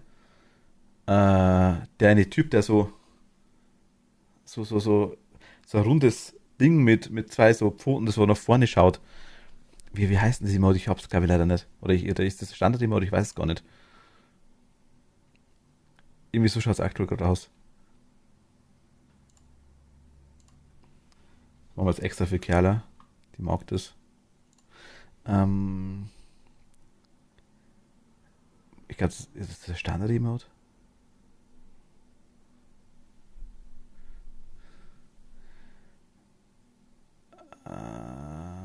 Es könnte auch Standard sein. Nee, ich glaube fast. Tatsächlich.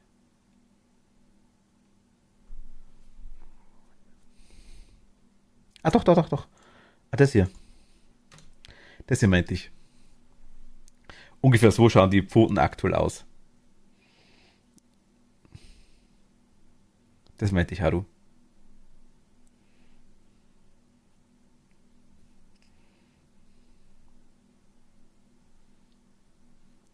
Kätchen, kannst du erahnen, was das ist, was du gerade siehst? Anhand von dem Ausschnitt hier.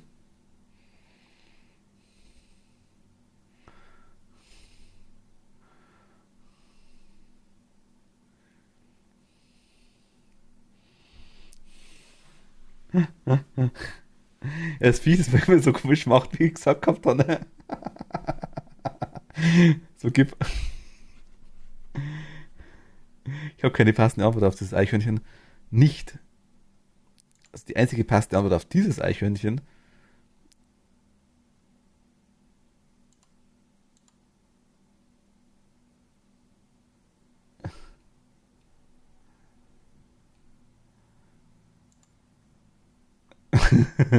ist vielleicht. Warte mal, ich muss kurz schauen, ob ich es genauso hinbringen, wie man das denkt. Ist vielleicht noch sowas. Also, ganz kurz, das ist eine passende Antwort drauf.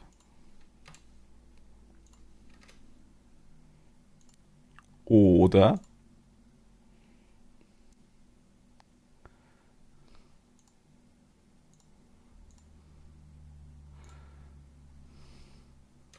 das ist eine passende Antwort drauf. Äh, Eichhörnchen wird gespankt. Ist ein Schleckkatz, ja genau, richtig.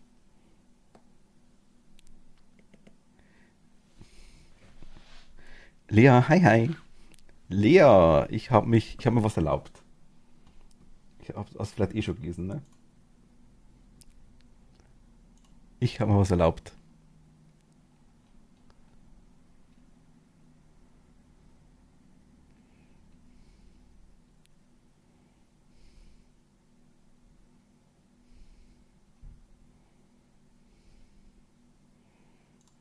Ich sehe es gerade schon wieder nicht.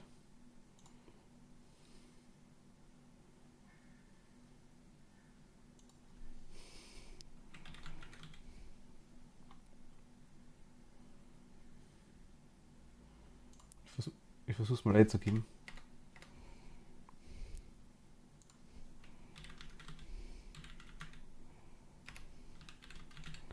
Geht es?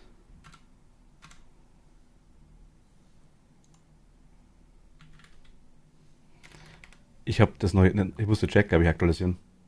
Erst dann, glaube ich, geht's. Genau, genau, genau, genau.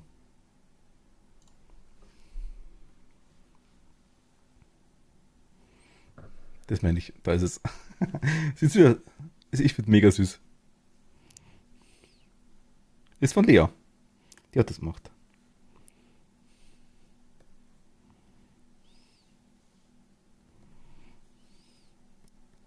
So, vielleicht nicht das Emote gedacht gewesen in dem Moment, aber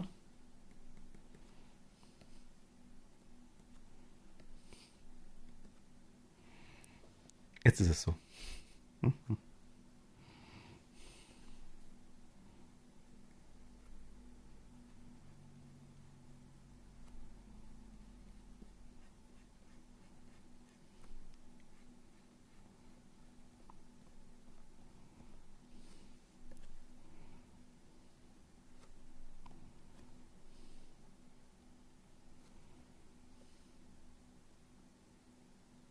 Also,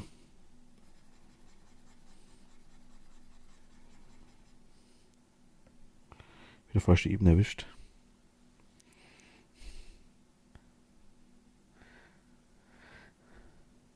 Was, nein, hast du nicht? Erwischt hast du. Ne, am Handy leider nicht. Das ist ein Follower-Emote, ja, das weiß ich schon. Das ist das Blöde. Ich kann es bloß aktuell nirgends anders reintun momentan. Mein Handy, also ich hoffe, das ändert sich bald noch.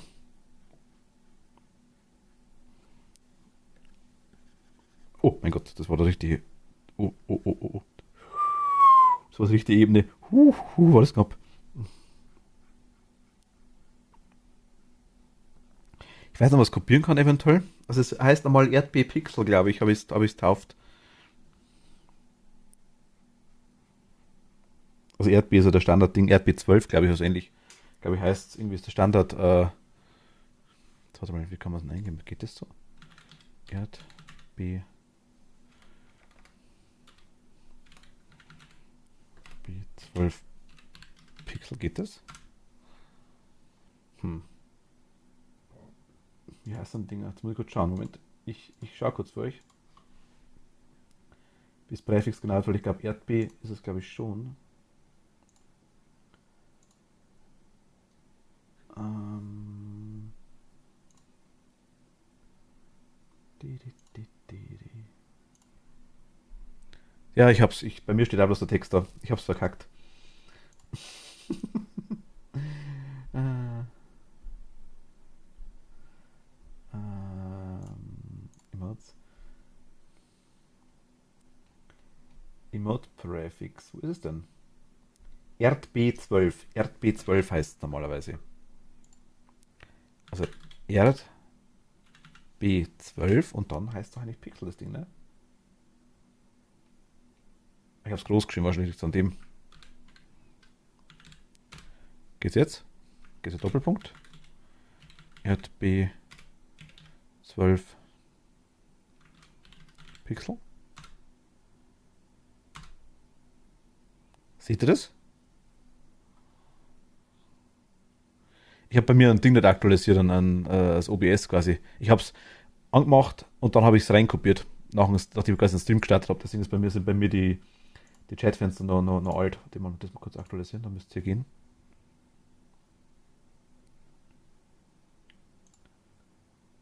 Ah, jetzt habe ich es hier. Genau, jetzt habe ich es da.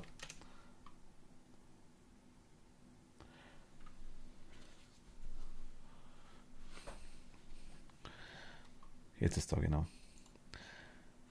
Ja, genau. Also mega süß. Und macht sich gut, auf jeden Fall.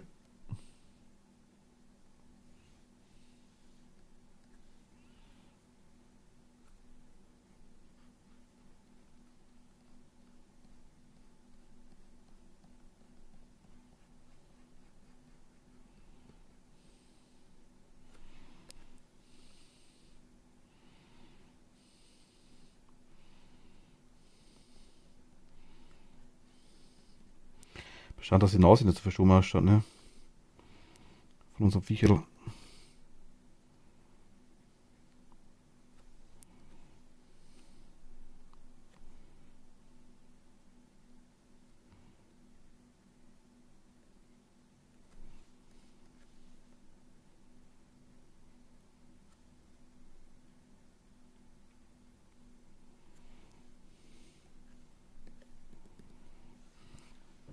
So, glaube ich, geht's. Nächstes ist aktuell nicht.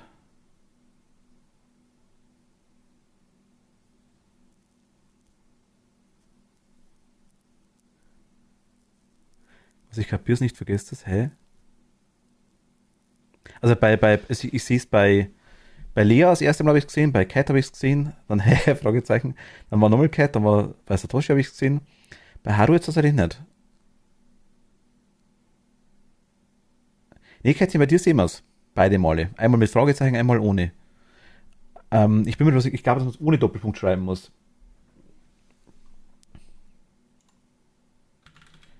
Erd B12 und dann Pixel. Ich glaube, so glaube ich geht's. Seht ihr es bei mir? Oder seht ihr es nicht? Nee, ohne Doppelpunkt, glaube ich, Haru. Erd B12 ganz normal und dann Pixel, genau. Also als E klein, so meine ich. Nur das P für Pixel groß. Aber ich glaube, die anderen haben es, glaube ich, kopiert, ne?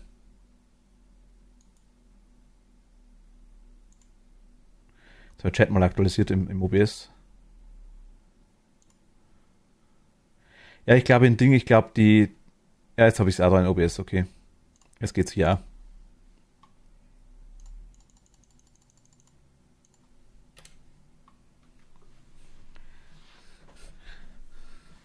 Vielleicht seht ihr es nicht. Vielleicht ist das Problem am Handy, dass die Follow-Emotes so nicht gehen. Kerla, willkommen zurück. Vielleicht ist das der Grund dafür, das kann schon sein. Also ich muss ganz ehrlich sagen, mal ganz kurz nochmal auf die Emote zurückzukommen. Es geht in die richtige Richtung. Wir brauchen noch definitiv, oh Gott, größere Pfoten.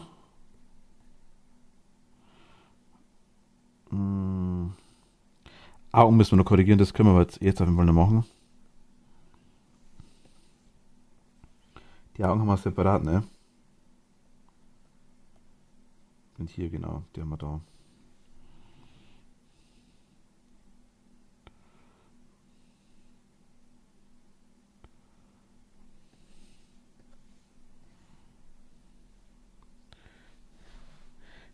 Bist du über das Handy auch, Cat? Also wir sehen es wieder bei dir. Seht ihr von niemandem? Oder nur von euch selber nicht?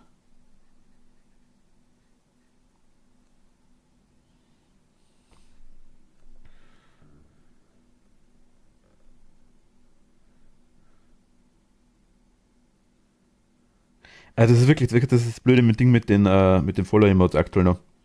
Ich sage, ich habe schon mal nachgefragt, es soll wohl kommen, dass das demnächst dann irgendwann mal geht, aber ob das noch ein halbes Jahr dauert, ob das jetzt in 3 Wochen der Fall ist, das kann ich leider nicht sagen.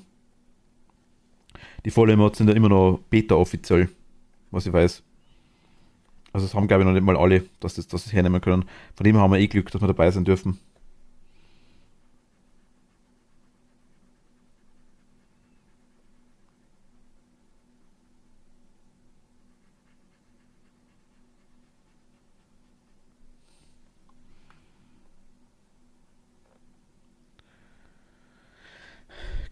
Aber jetzt hat es funktioniert, Haru, bei dir. Nach dem Rere von Kiala, also zwischen dem Rere von Kiala und dem zweimal Text dann wahrscheinlich bei dir von Kiala steht ist deine Katze. Das hat funktioniert auf jeden Fall.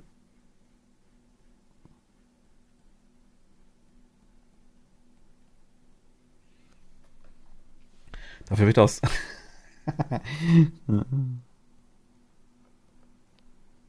Das gute alte Pommes-Emote.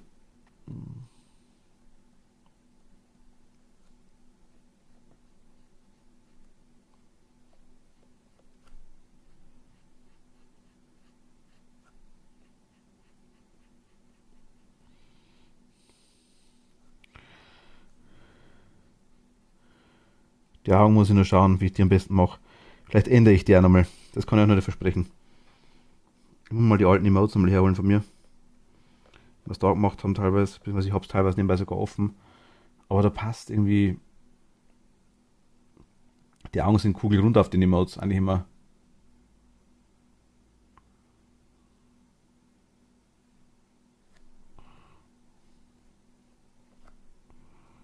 Weil es hier gar nicht sein muss. Also darf auch mal andere Augen haben, ne?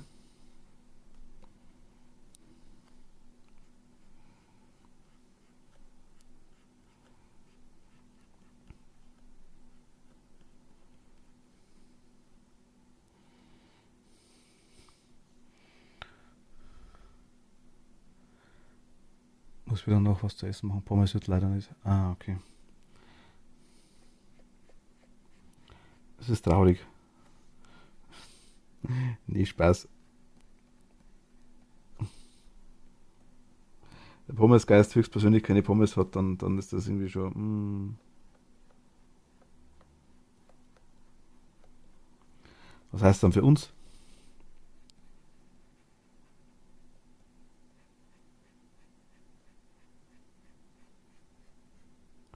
Mist.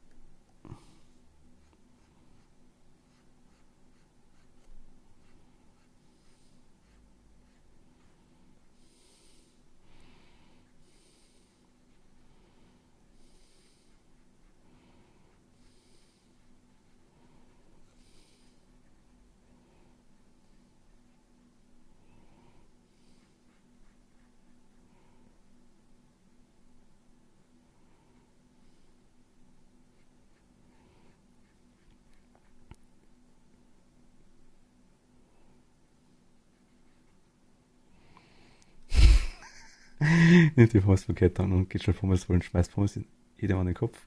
Aufpassen sie noch heiß. Uiuiui. Ja, da ist schon wieder am Handen. Oh Gott.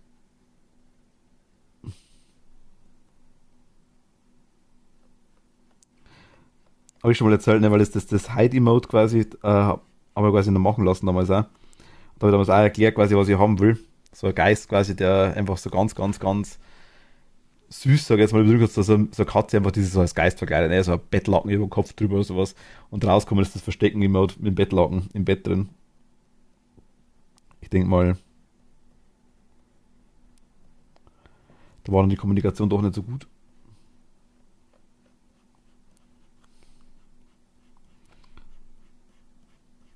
Aber natürlich trotzdem kommen, also klar. Das war anders gedacht, aber auch cool.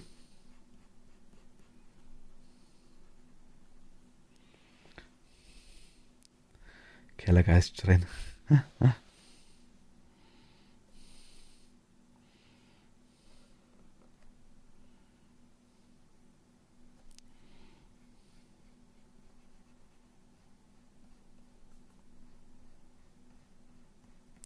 Lea, bloß kurze Frage nebenbei, musst du nicht erläutern, ist ja ganz klar. Passt das wieder alles?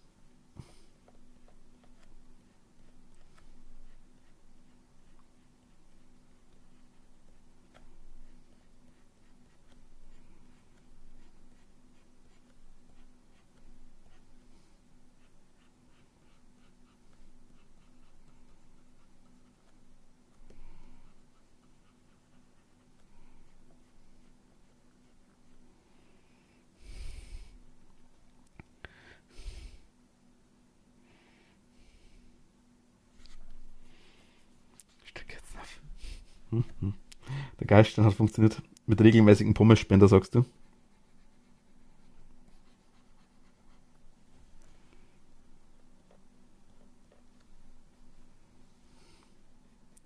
Oder mit automatischem Pommesspender?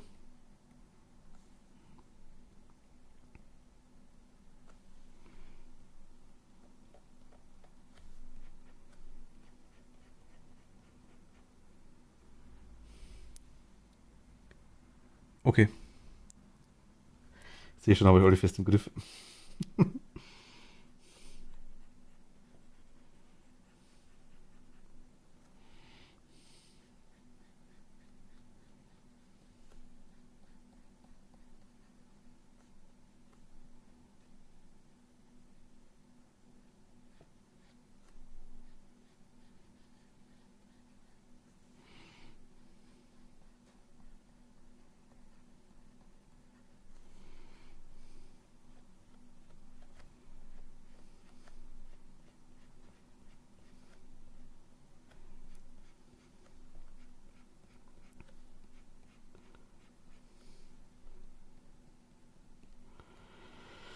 Hm.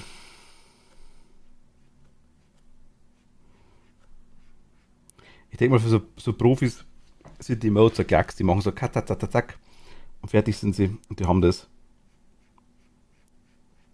Die haben ja Art, wie sie zeichnen, die haben ja Vorlage, die machen bam, bam, bam, ändern es ab und dann passt es. Wird immer noch viel Arbeit sein, denke ich mal. Aber ich meine, ich merke, dass mir jetzt schon deutlich leichter fällt wie bei den letzten Malen. Diesmal machen wir es wirklich von komplett Grund auf, ohne dass wir irgendwie was Altes noch hernehmen. Von dem her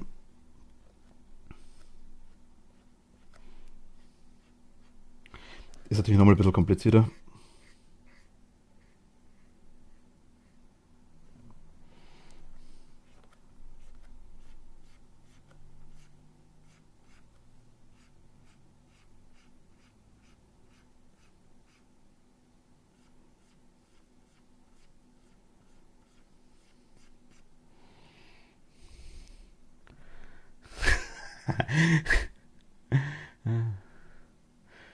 Sicher? Na bitte, bitte nicht Hand, okay. Wenn mein Pommesspiegeln angehst und alle lieb sind, hand dich auch nicht. Ah, okay. Oder wir wissen dich. Was? Oder wir lassen dich das nur glauben. Also wir haben nicht mehr fest im Griff. Was? Boom, boom. Paukt dann? Was?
Ist das ein emotional gebügelter Geist?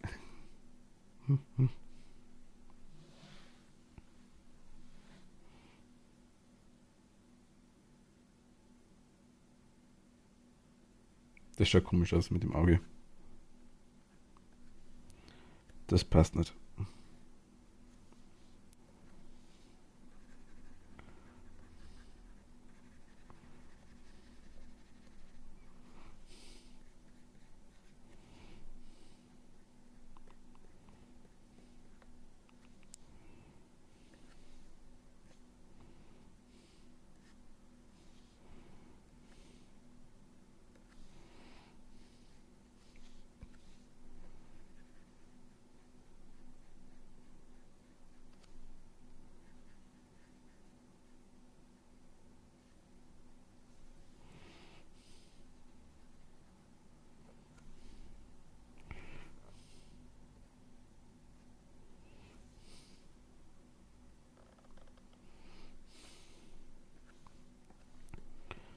Besser?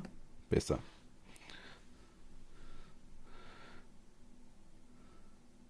Ach, Klee.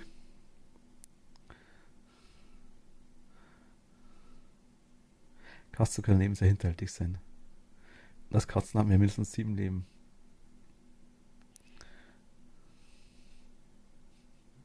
Ist sortiert was, ne? Was ist noch notiert?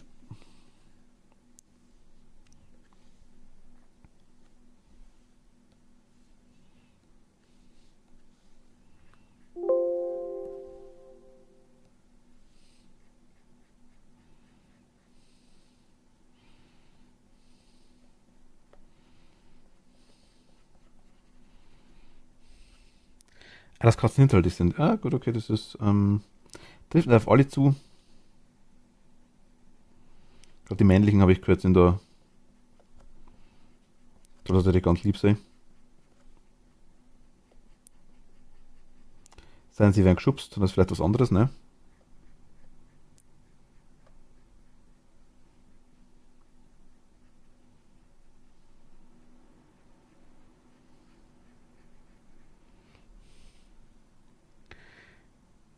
Mich als Geist, ich denke, schaut er mehr süß aus, ne? Muss man jetzt ehrlich sagen. Das ist das andere Thema wieder.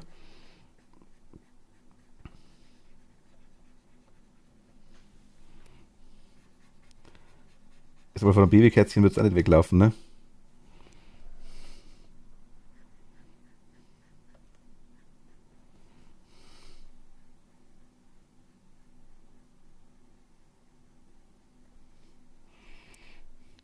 Ich schubse nie, Gott sei Dank. Weil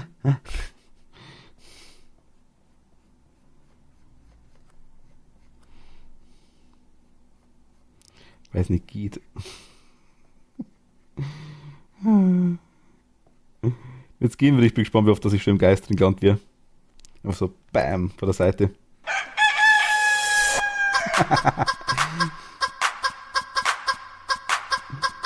Chica Dance.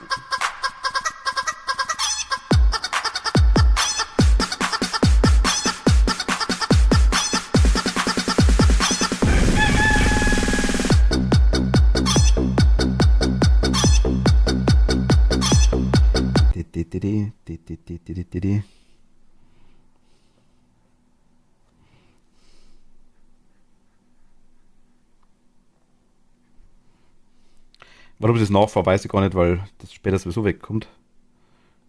Weil es ja wirklich nur ein Ding ist, nur, wo ist das? Ist das da? Da war das. Weil das ja eh nur auf Dingers ist. Später per Farbe gemacht wird dann. Aber, immer ganz ehrlich, schaut doch schon gar nicht so verkehrt aus, oder?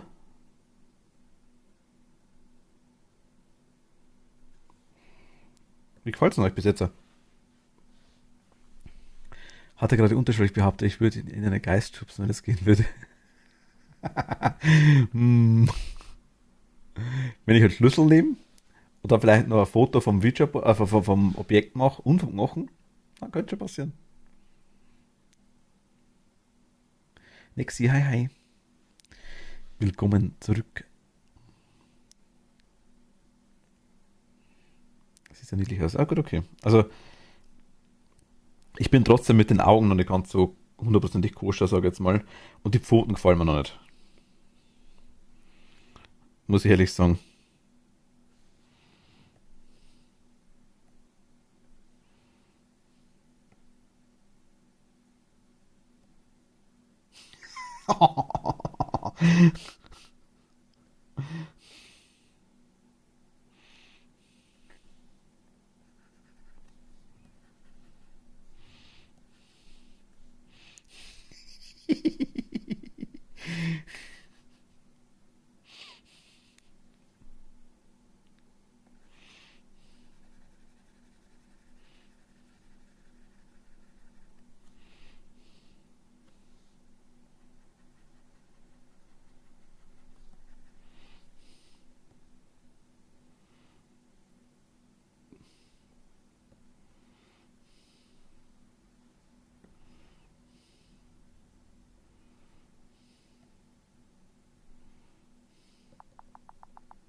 Also, es vergleicht mit unserer Skizze am Anfang.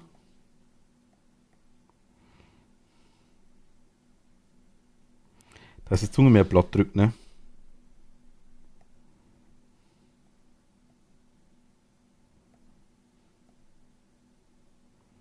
Ist mehr so schleckig.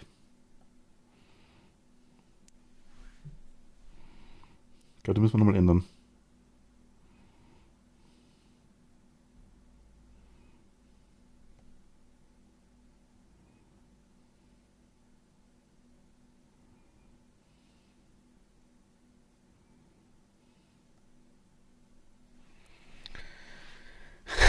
Erstmal im Auto verunstalten.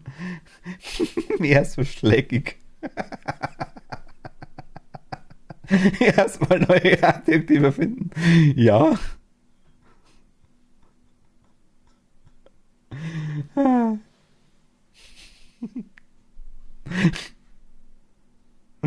Mehr so schleckig. Ja, die ist einfach schleckiger. Das ist ganz normal. Weißt du doch. Pfoten. Pfoten, Pfoten, Pfoten. Okay. Ähm, die Form ist komisch vor der Zunge. Jetzt, wo ich es gesehen habe. Wobei es nicht einmal unbedingt die Form ist, sondern es ist mehr der Kreis da ein bisschen, ne? Die schlägt da nicht so seitlich. Das ist das Problem, glaube ich. Das ist das Problem, meine ich. Das da.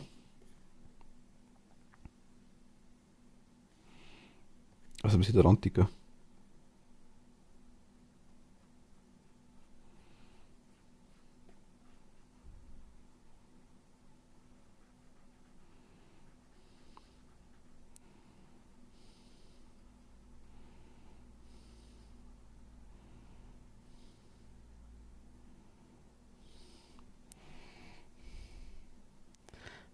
Okay, wo gibt es den Mietstuden und wie teuer ist der?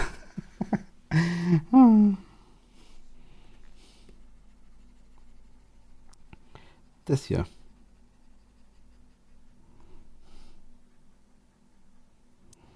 Das ist ein Abo quasi, Cat. Der wird laufend erweitert.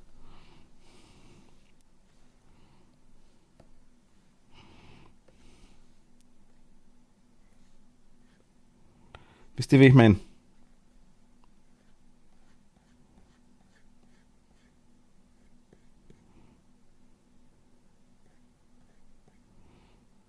Eher so in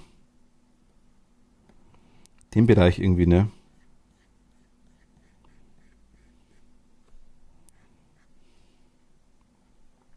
Hier irgendwo.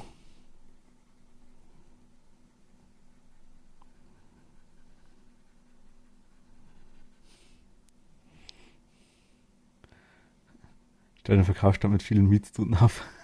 Kauft alle weg. Ah.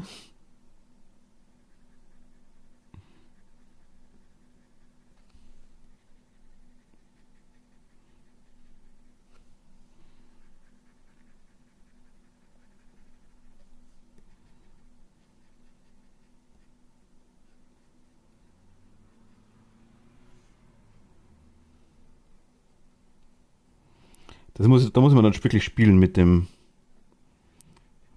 Schatten.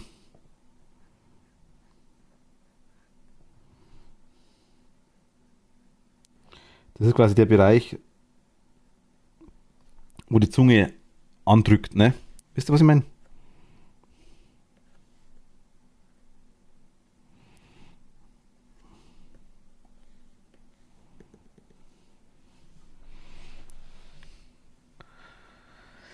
Hat noch welcher Vorrat für Kette.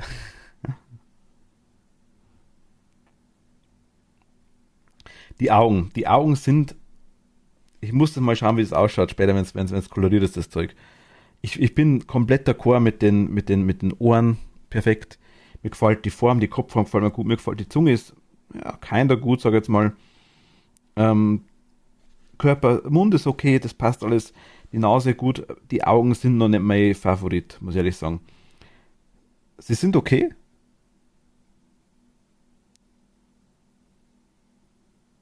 Ich war gemeint zu mir, wieso?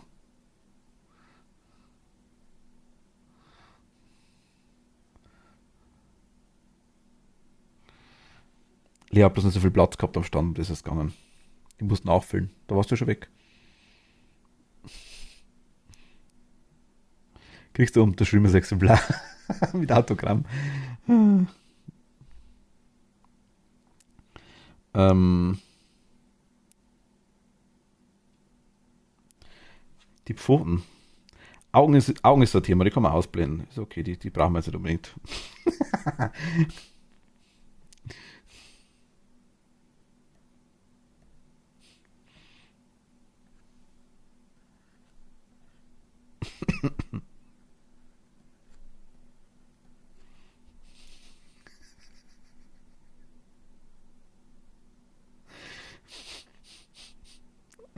Imagine. Oh Gott.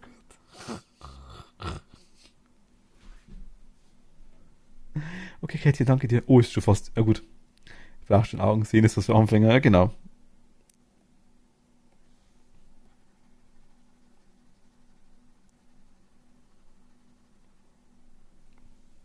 Wie gesagt, Augen bin ich noch nicht komplett hundertprozentig d'accord damit. Das ist noch nicht so.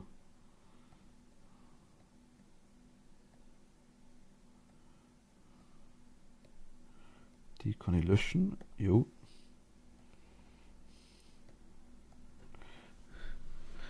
Mach ich auch.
Gut.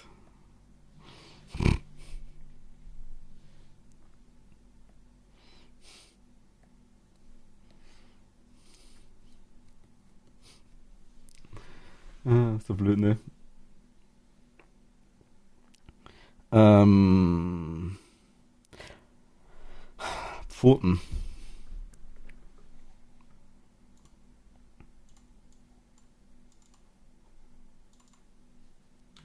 Katze, Pfote gegen Scheibe.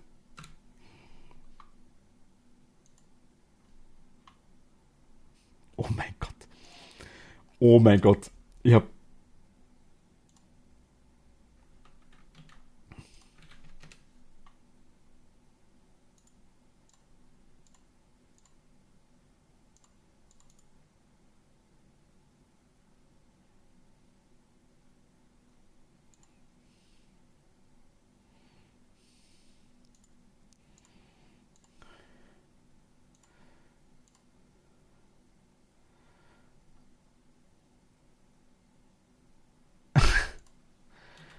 Ich hab gerade was. Also,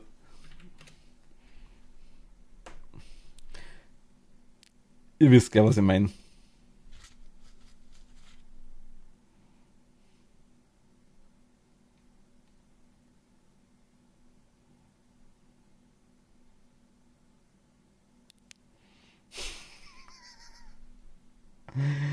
Ah.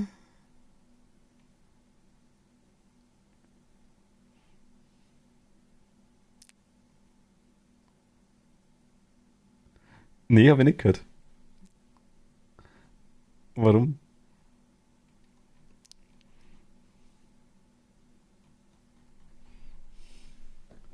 Sag mal, Paw against Window oder Glass? Cat Paw against Glass, das hört sich gut an. Ja, ja, ja, ja, ja, ja, ja.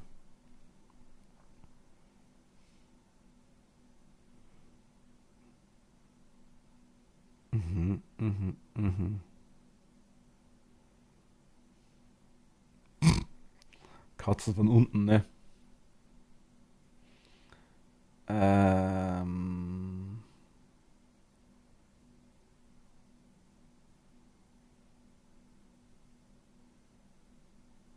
es wurde etwas laut neben meinem Tablet, wieso das?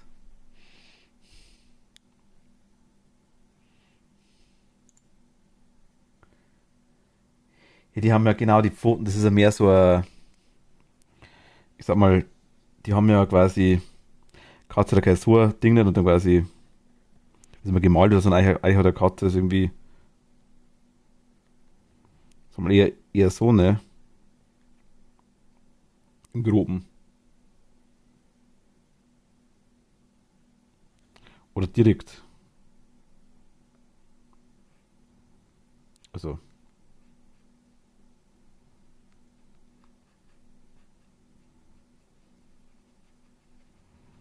ich mal's jetzt einfach mal aus.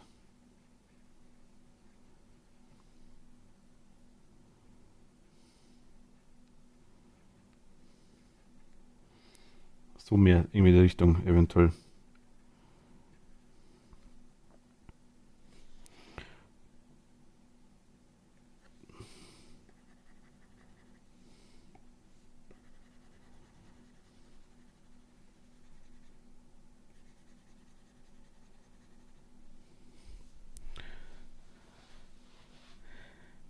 Ich werde geärgert und ärgere zurück. Ach so, nein, nein, nein. Die Pfoten müssen halt irgendwie, es muss halt irgendwie klar sein, dass das der Hintergrund ist da, dass die Pfoten, ich mein, wir drücken so dran. Also müssen eigentlich auch die Seite von der Pfote, sage ich jetzt mal, irgendwie so gegen die Scheibe drücken, ne? Irgendwie so.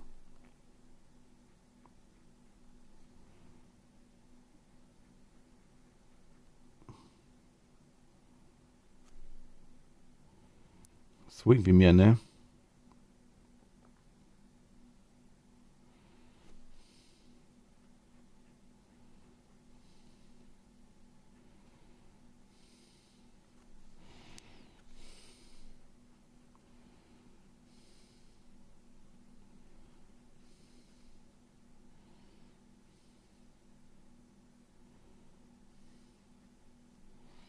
Ne? Irgendwie so.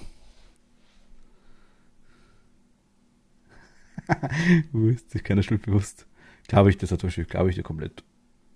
Ich bin mir da ziemlich sicher.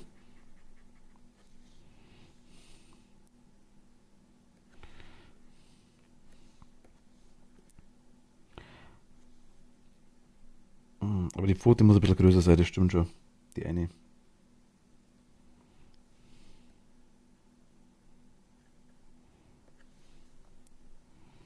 Frage ist, machen wir sie noch unten allgemein größer?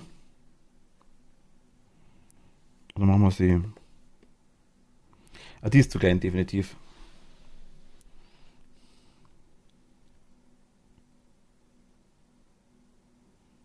Auf die eigentlich auch.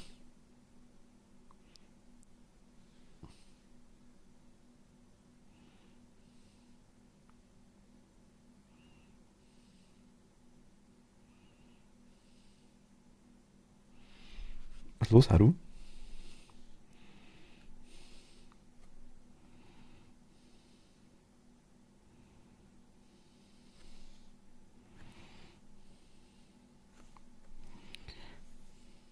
War Spaß.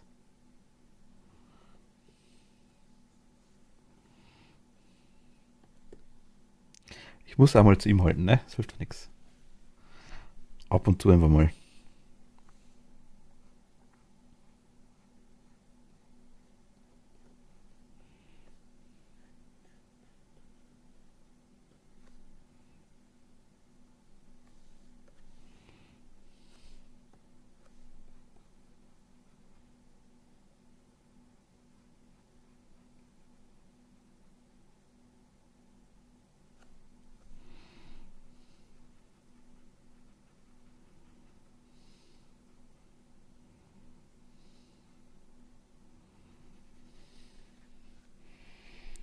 Haru, ich stehe hinter dir.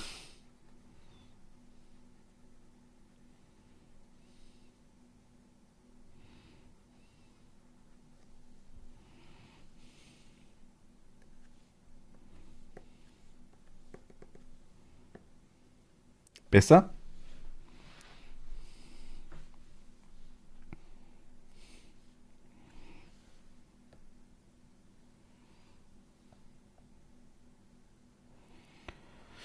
Eventuell?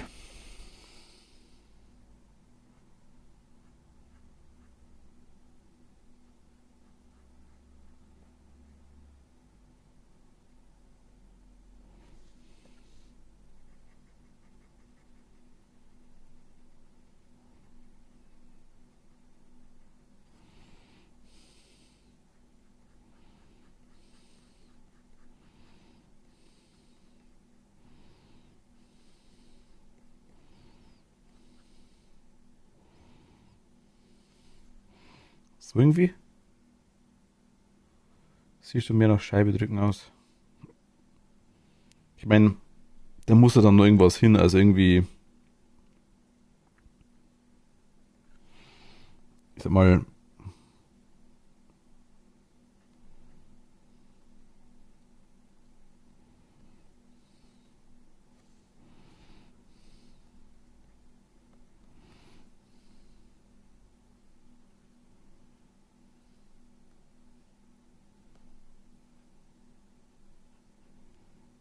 das schaut kacke aus, aber ihr wisst, was ich meine, ne?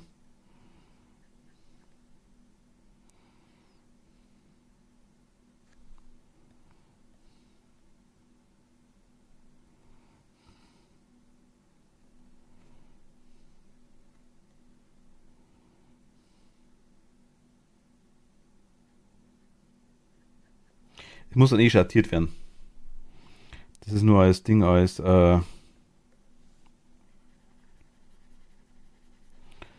Notiz das quasi gedacht, einfach nur.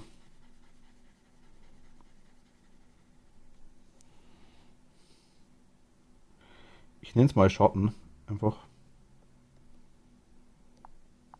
Oder, wie nennen wir es denn? Ähm,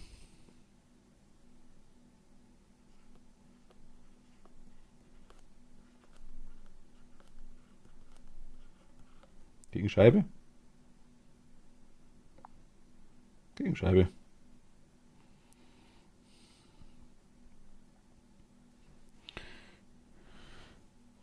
Das einzige Problem, was wir jetzt noch haben, ist das Abschließen vom Emote, ne?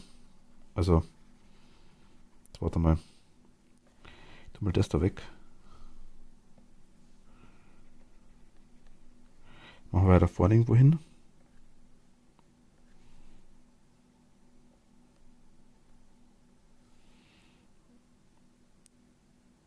Eigentlich nicht. Mal schauen, jetzt machen wir es mal ein bisschen größer, ne? Das Ding. Geht es?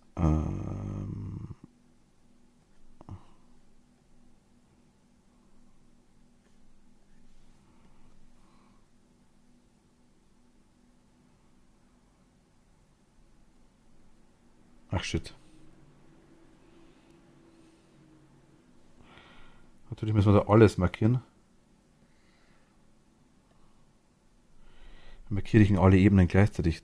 Oh mein Gott. So irgendwie?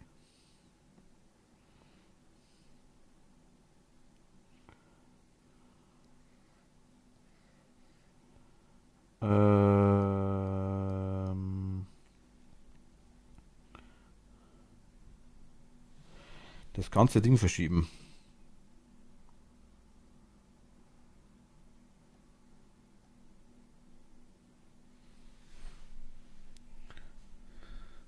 Scheibendruck.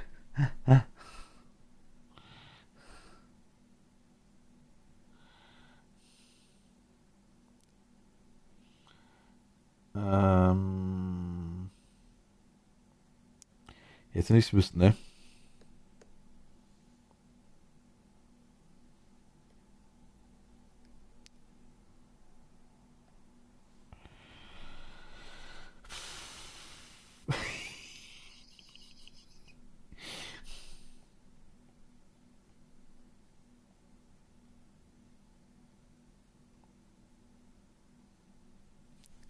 Geht mit der Maus irgendwie besser?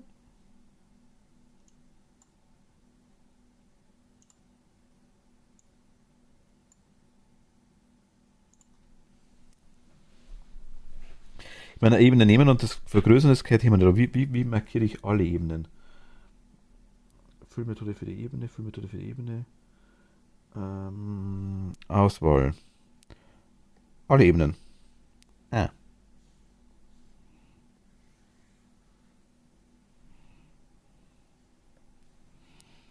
Vermutlich so.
Machen wir mal so.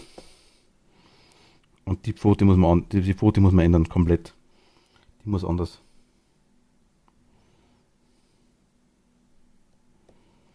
Die muss anders. Die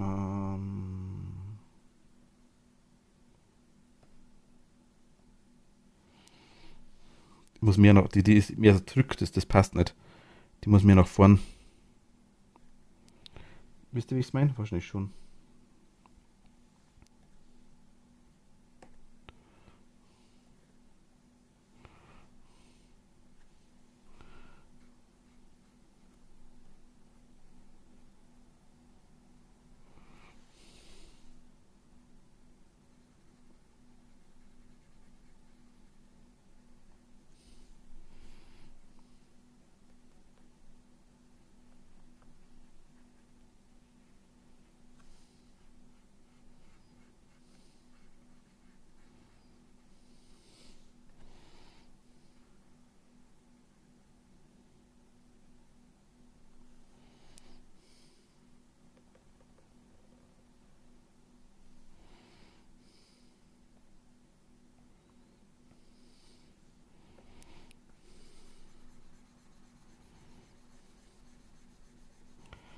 Hm.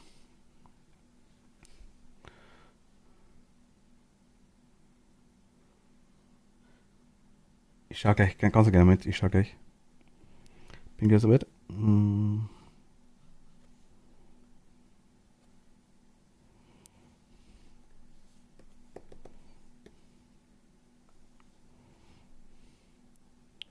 Mit der Scheibe drücken müssen wir nur schauen, wie das am besten ausschaut, glaube ich dann. Ja, so ist besser.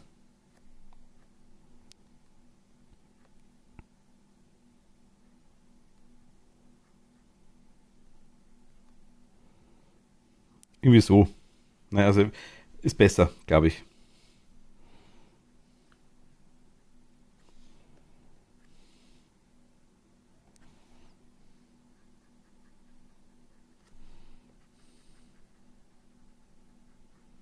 Denke mal.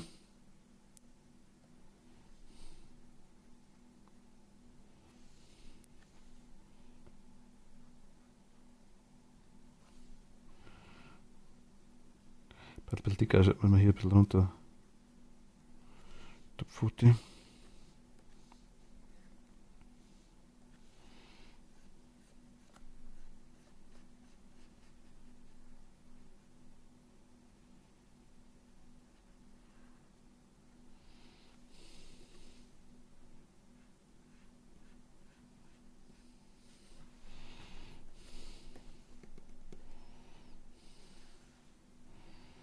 Hm.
Also so gut. Okay.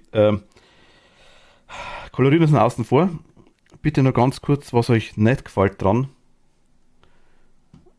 Oder was auf jeden Fall passt. Oder ob's.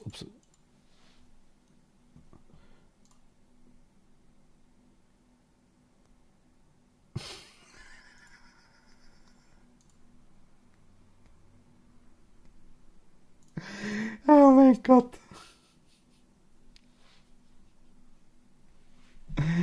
Ach, mega nice.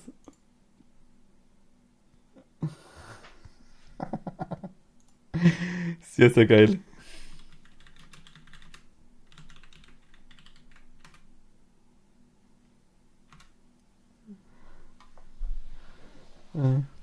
Ich würde sagen, man muss halt gucken, dass die Proportionen am Ende hinhauen. Ja, das meine ich mit es hat nicht, also Kopf, Kopf würde ich sagen, ist okay, der Bereich hier. Augen müssen wir mal schauen, genau. Die, es ist ja irgendwie hier, ne? Also der hat natürlich da dahinter einen Körper. Also die Pfote wird quasi runtergehen und wird wahrscheinlich dann nicht hier irgendwie so hochgehen, denke ich mal. Hier wäre die Schulter ganz grob wahrscheinlich, denke ich mal. Das würde schon passen. Und dann wäre die Pfote wahrscheinlich bis hier runter und dann wäre hier Bauch, so im Groben vielleicht. Also das muss man halt dann schauen, wie man es quasi am besten macht, das ganze Zeug, ne? Also hier so,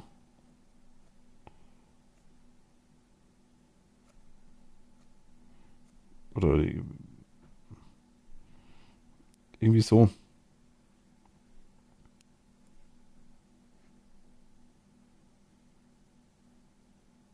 Na, das war's jetzt nicht.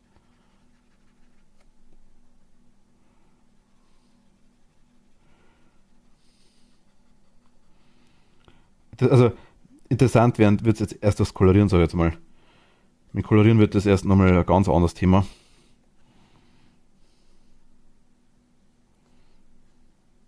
Das musst du gerade sehen, ja. Da war es richtig interessant. So, und ich denke jetzt mal, dass die Fotos so weitergehen hier ungefähr so grob.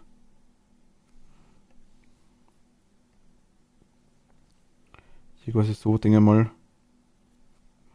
wird irgendwie so hochgehen, ne?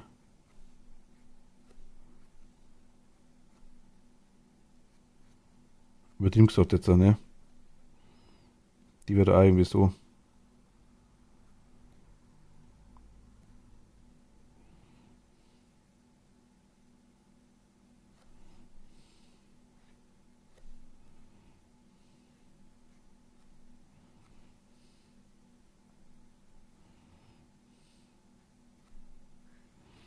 Bizeps.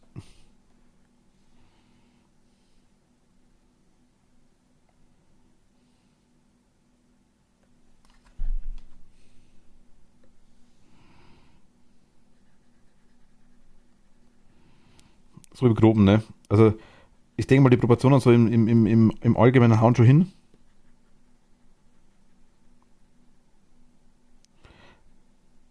Pfote allgemein vielleicht eher noch, das kann schon sein, das ist vielleicht noch so ein Thema. Mal schauen, wie wir es am besten machen. Aber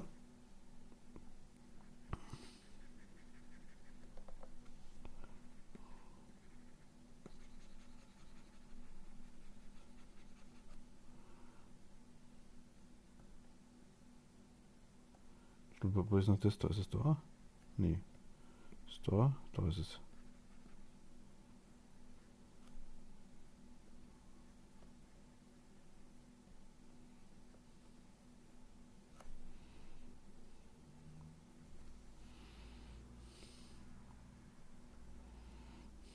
Also,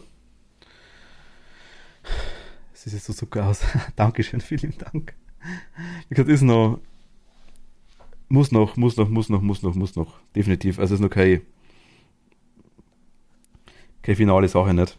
Aber zumindest ist mal der erste Bereich fertig, weil oh Gott, Viertel nach. Ich muss es leider aufhören auch schon. Also zumindest immerhin, ich meine, ich zeige es nochmal. Wir haben es vor der Skizze hier geschafft. Da haben wir es zumindest mit schönen, meiner Meinung nach,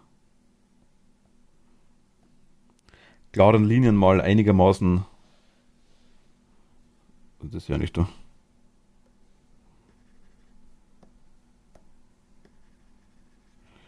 Mit einigermaßen klaren Linien mal vordefiniert, auch mit Schatten, sage ich jetzt mal ganz grob. Ich glaube, das wird alles koloriert, der ganze Bereich hier. Das muss man quasi dann, das hat keinen Rand, nicht keinen schwarzen, das meine ich. Das muss man dann wirklich, die Tapsen, das Zeug muss man wirklich mit Farbe machen. Auch hier der ganze Schattenbereich von den Ohren hier hoch, der Körper, dann Großteil wird wahrscheinlich alles, der Bauch, der hat ja einen weißen Bauch, sage ich jetzt mal die Katze, wie man sieht, also einen helleren Bauch zumindest hier. Und Flügel, ich meine, haben wir ja theoretisch auch noch.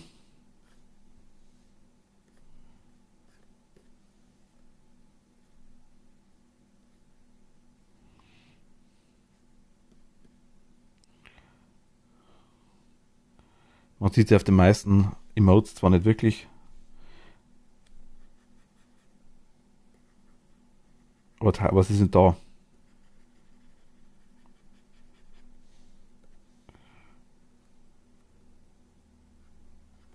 Bei sie wahrscheinlich wieder mehr stören wird, ne, im Hintergrund. Also es ist wahrscheinlich zu viel dann, das ist das Problem. Bei den Emotes noch. Mal schauen, wie wir es hier machen.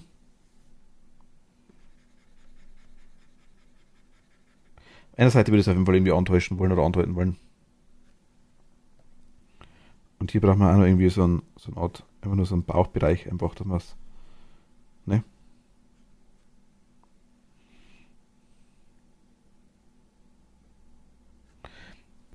Also wenn es euch gefällt, dann passt. Dann bin ich schon zufrieden. Wie gesagt, noch lange nicht fertig, aber es wird.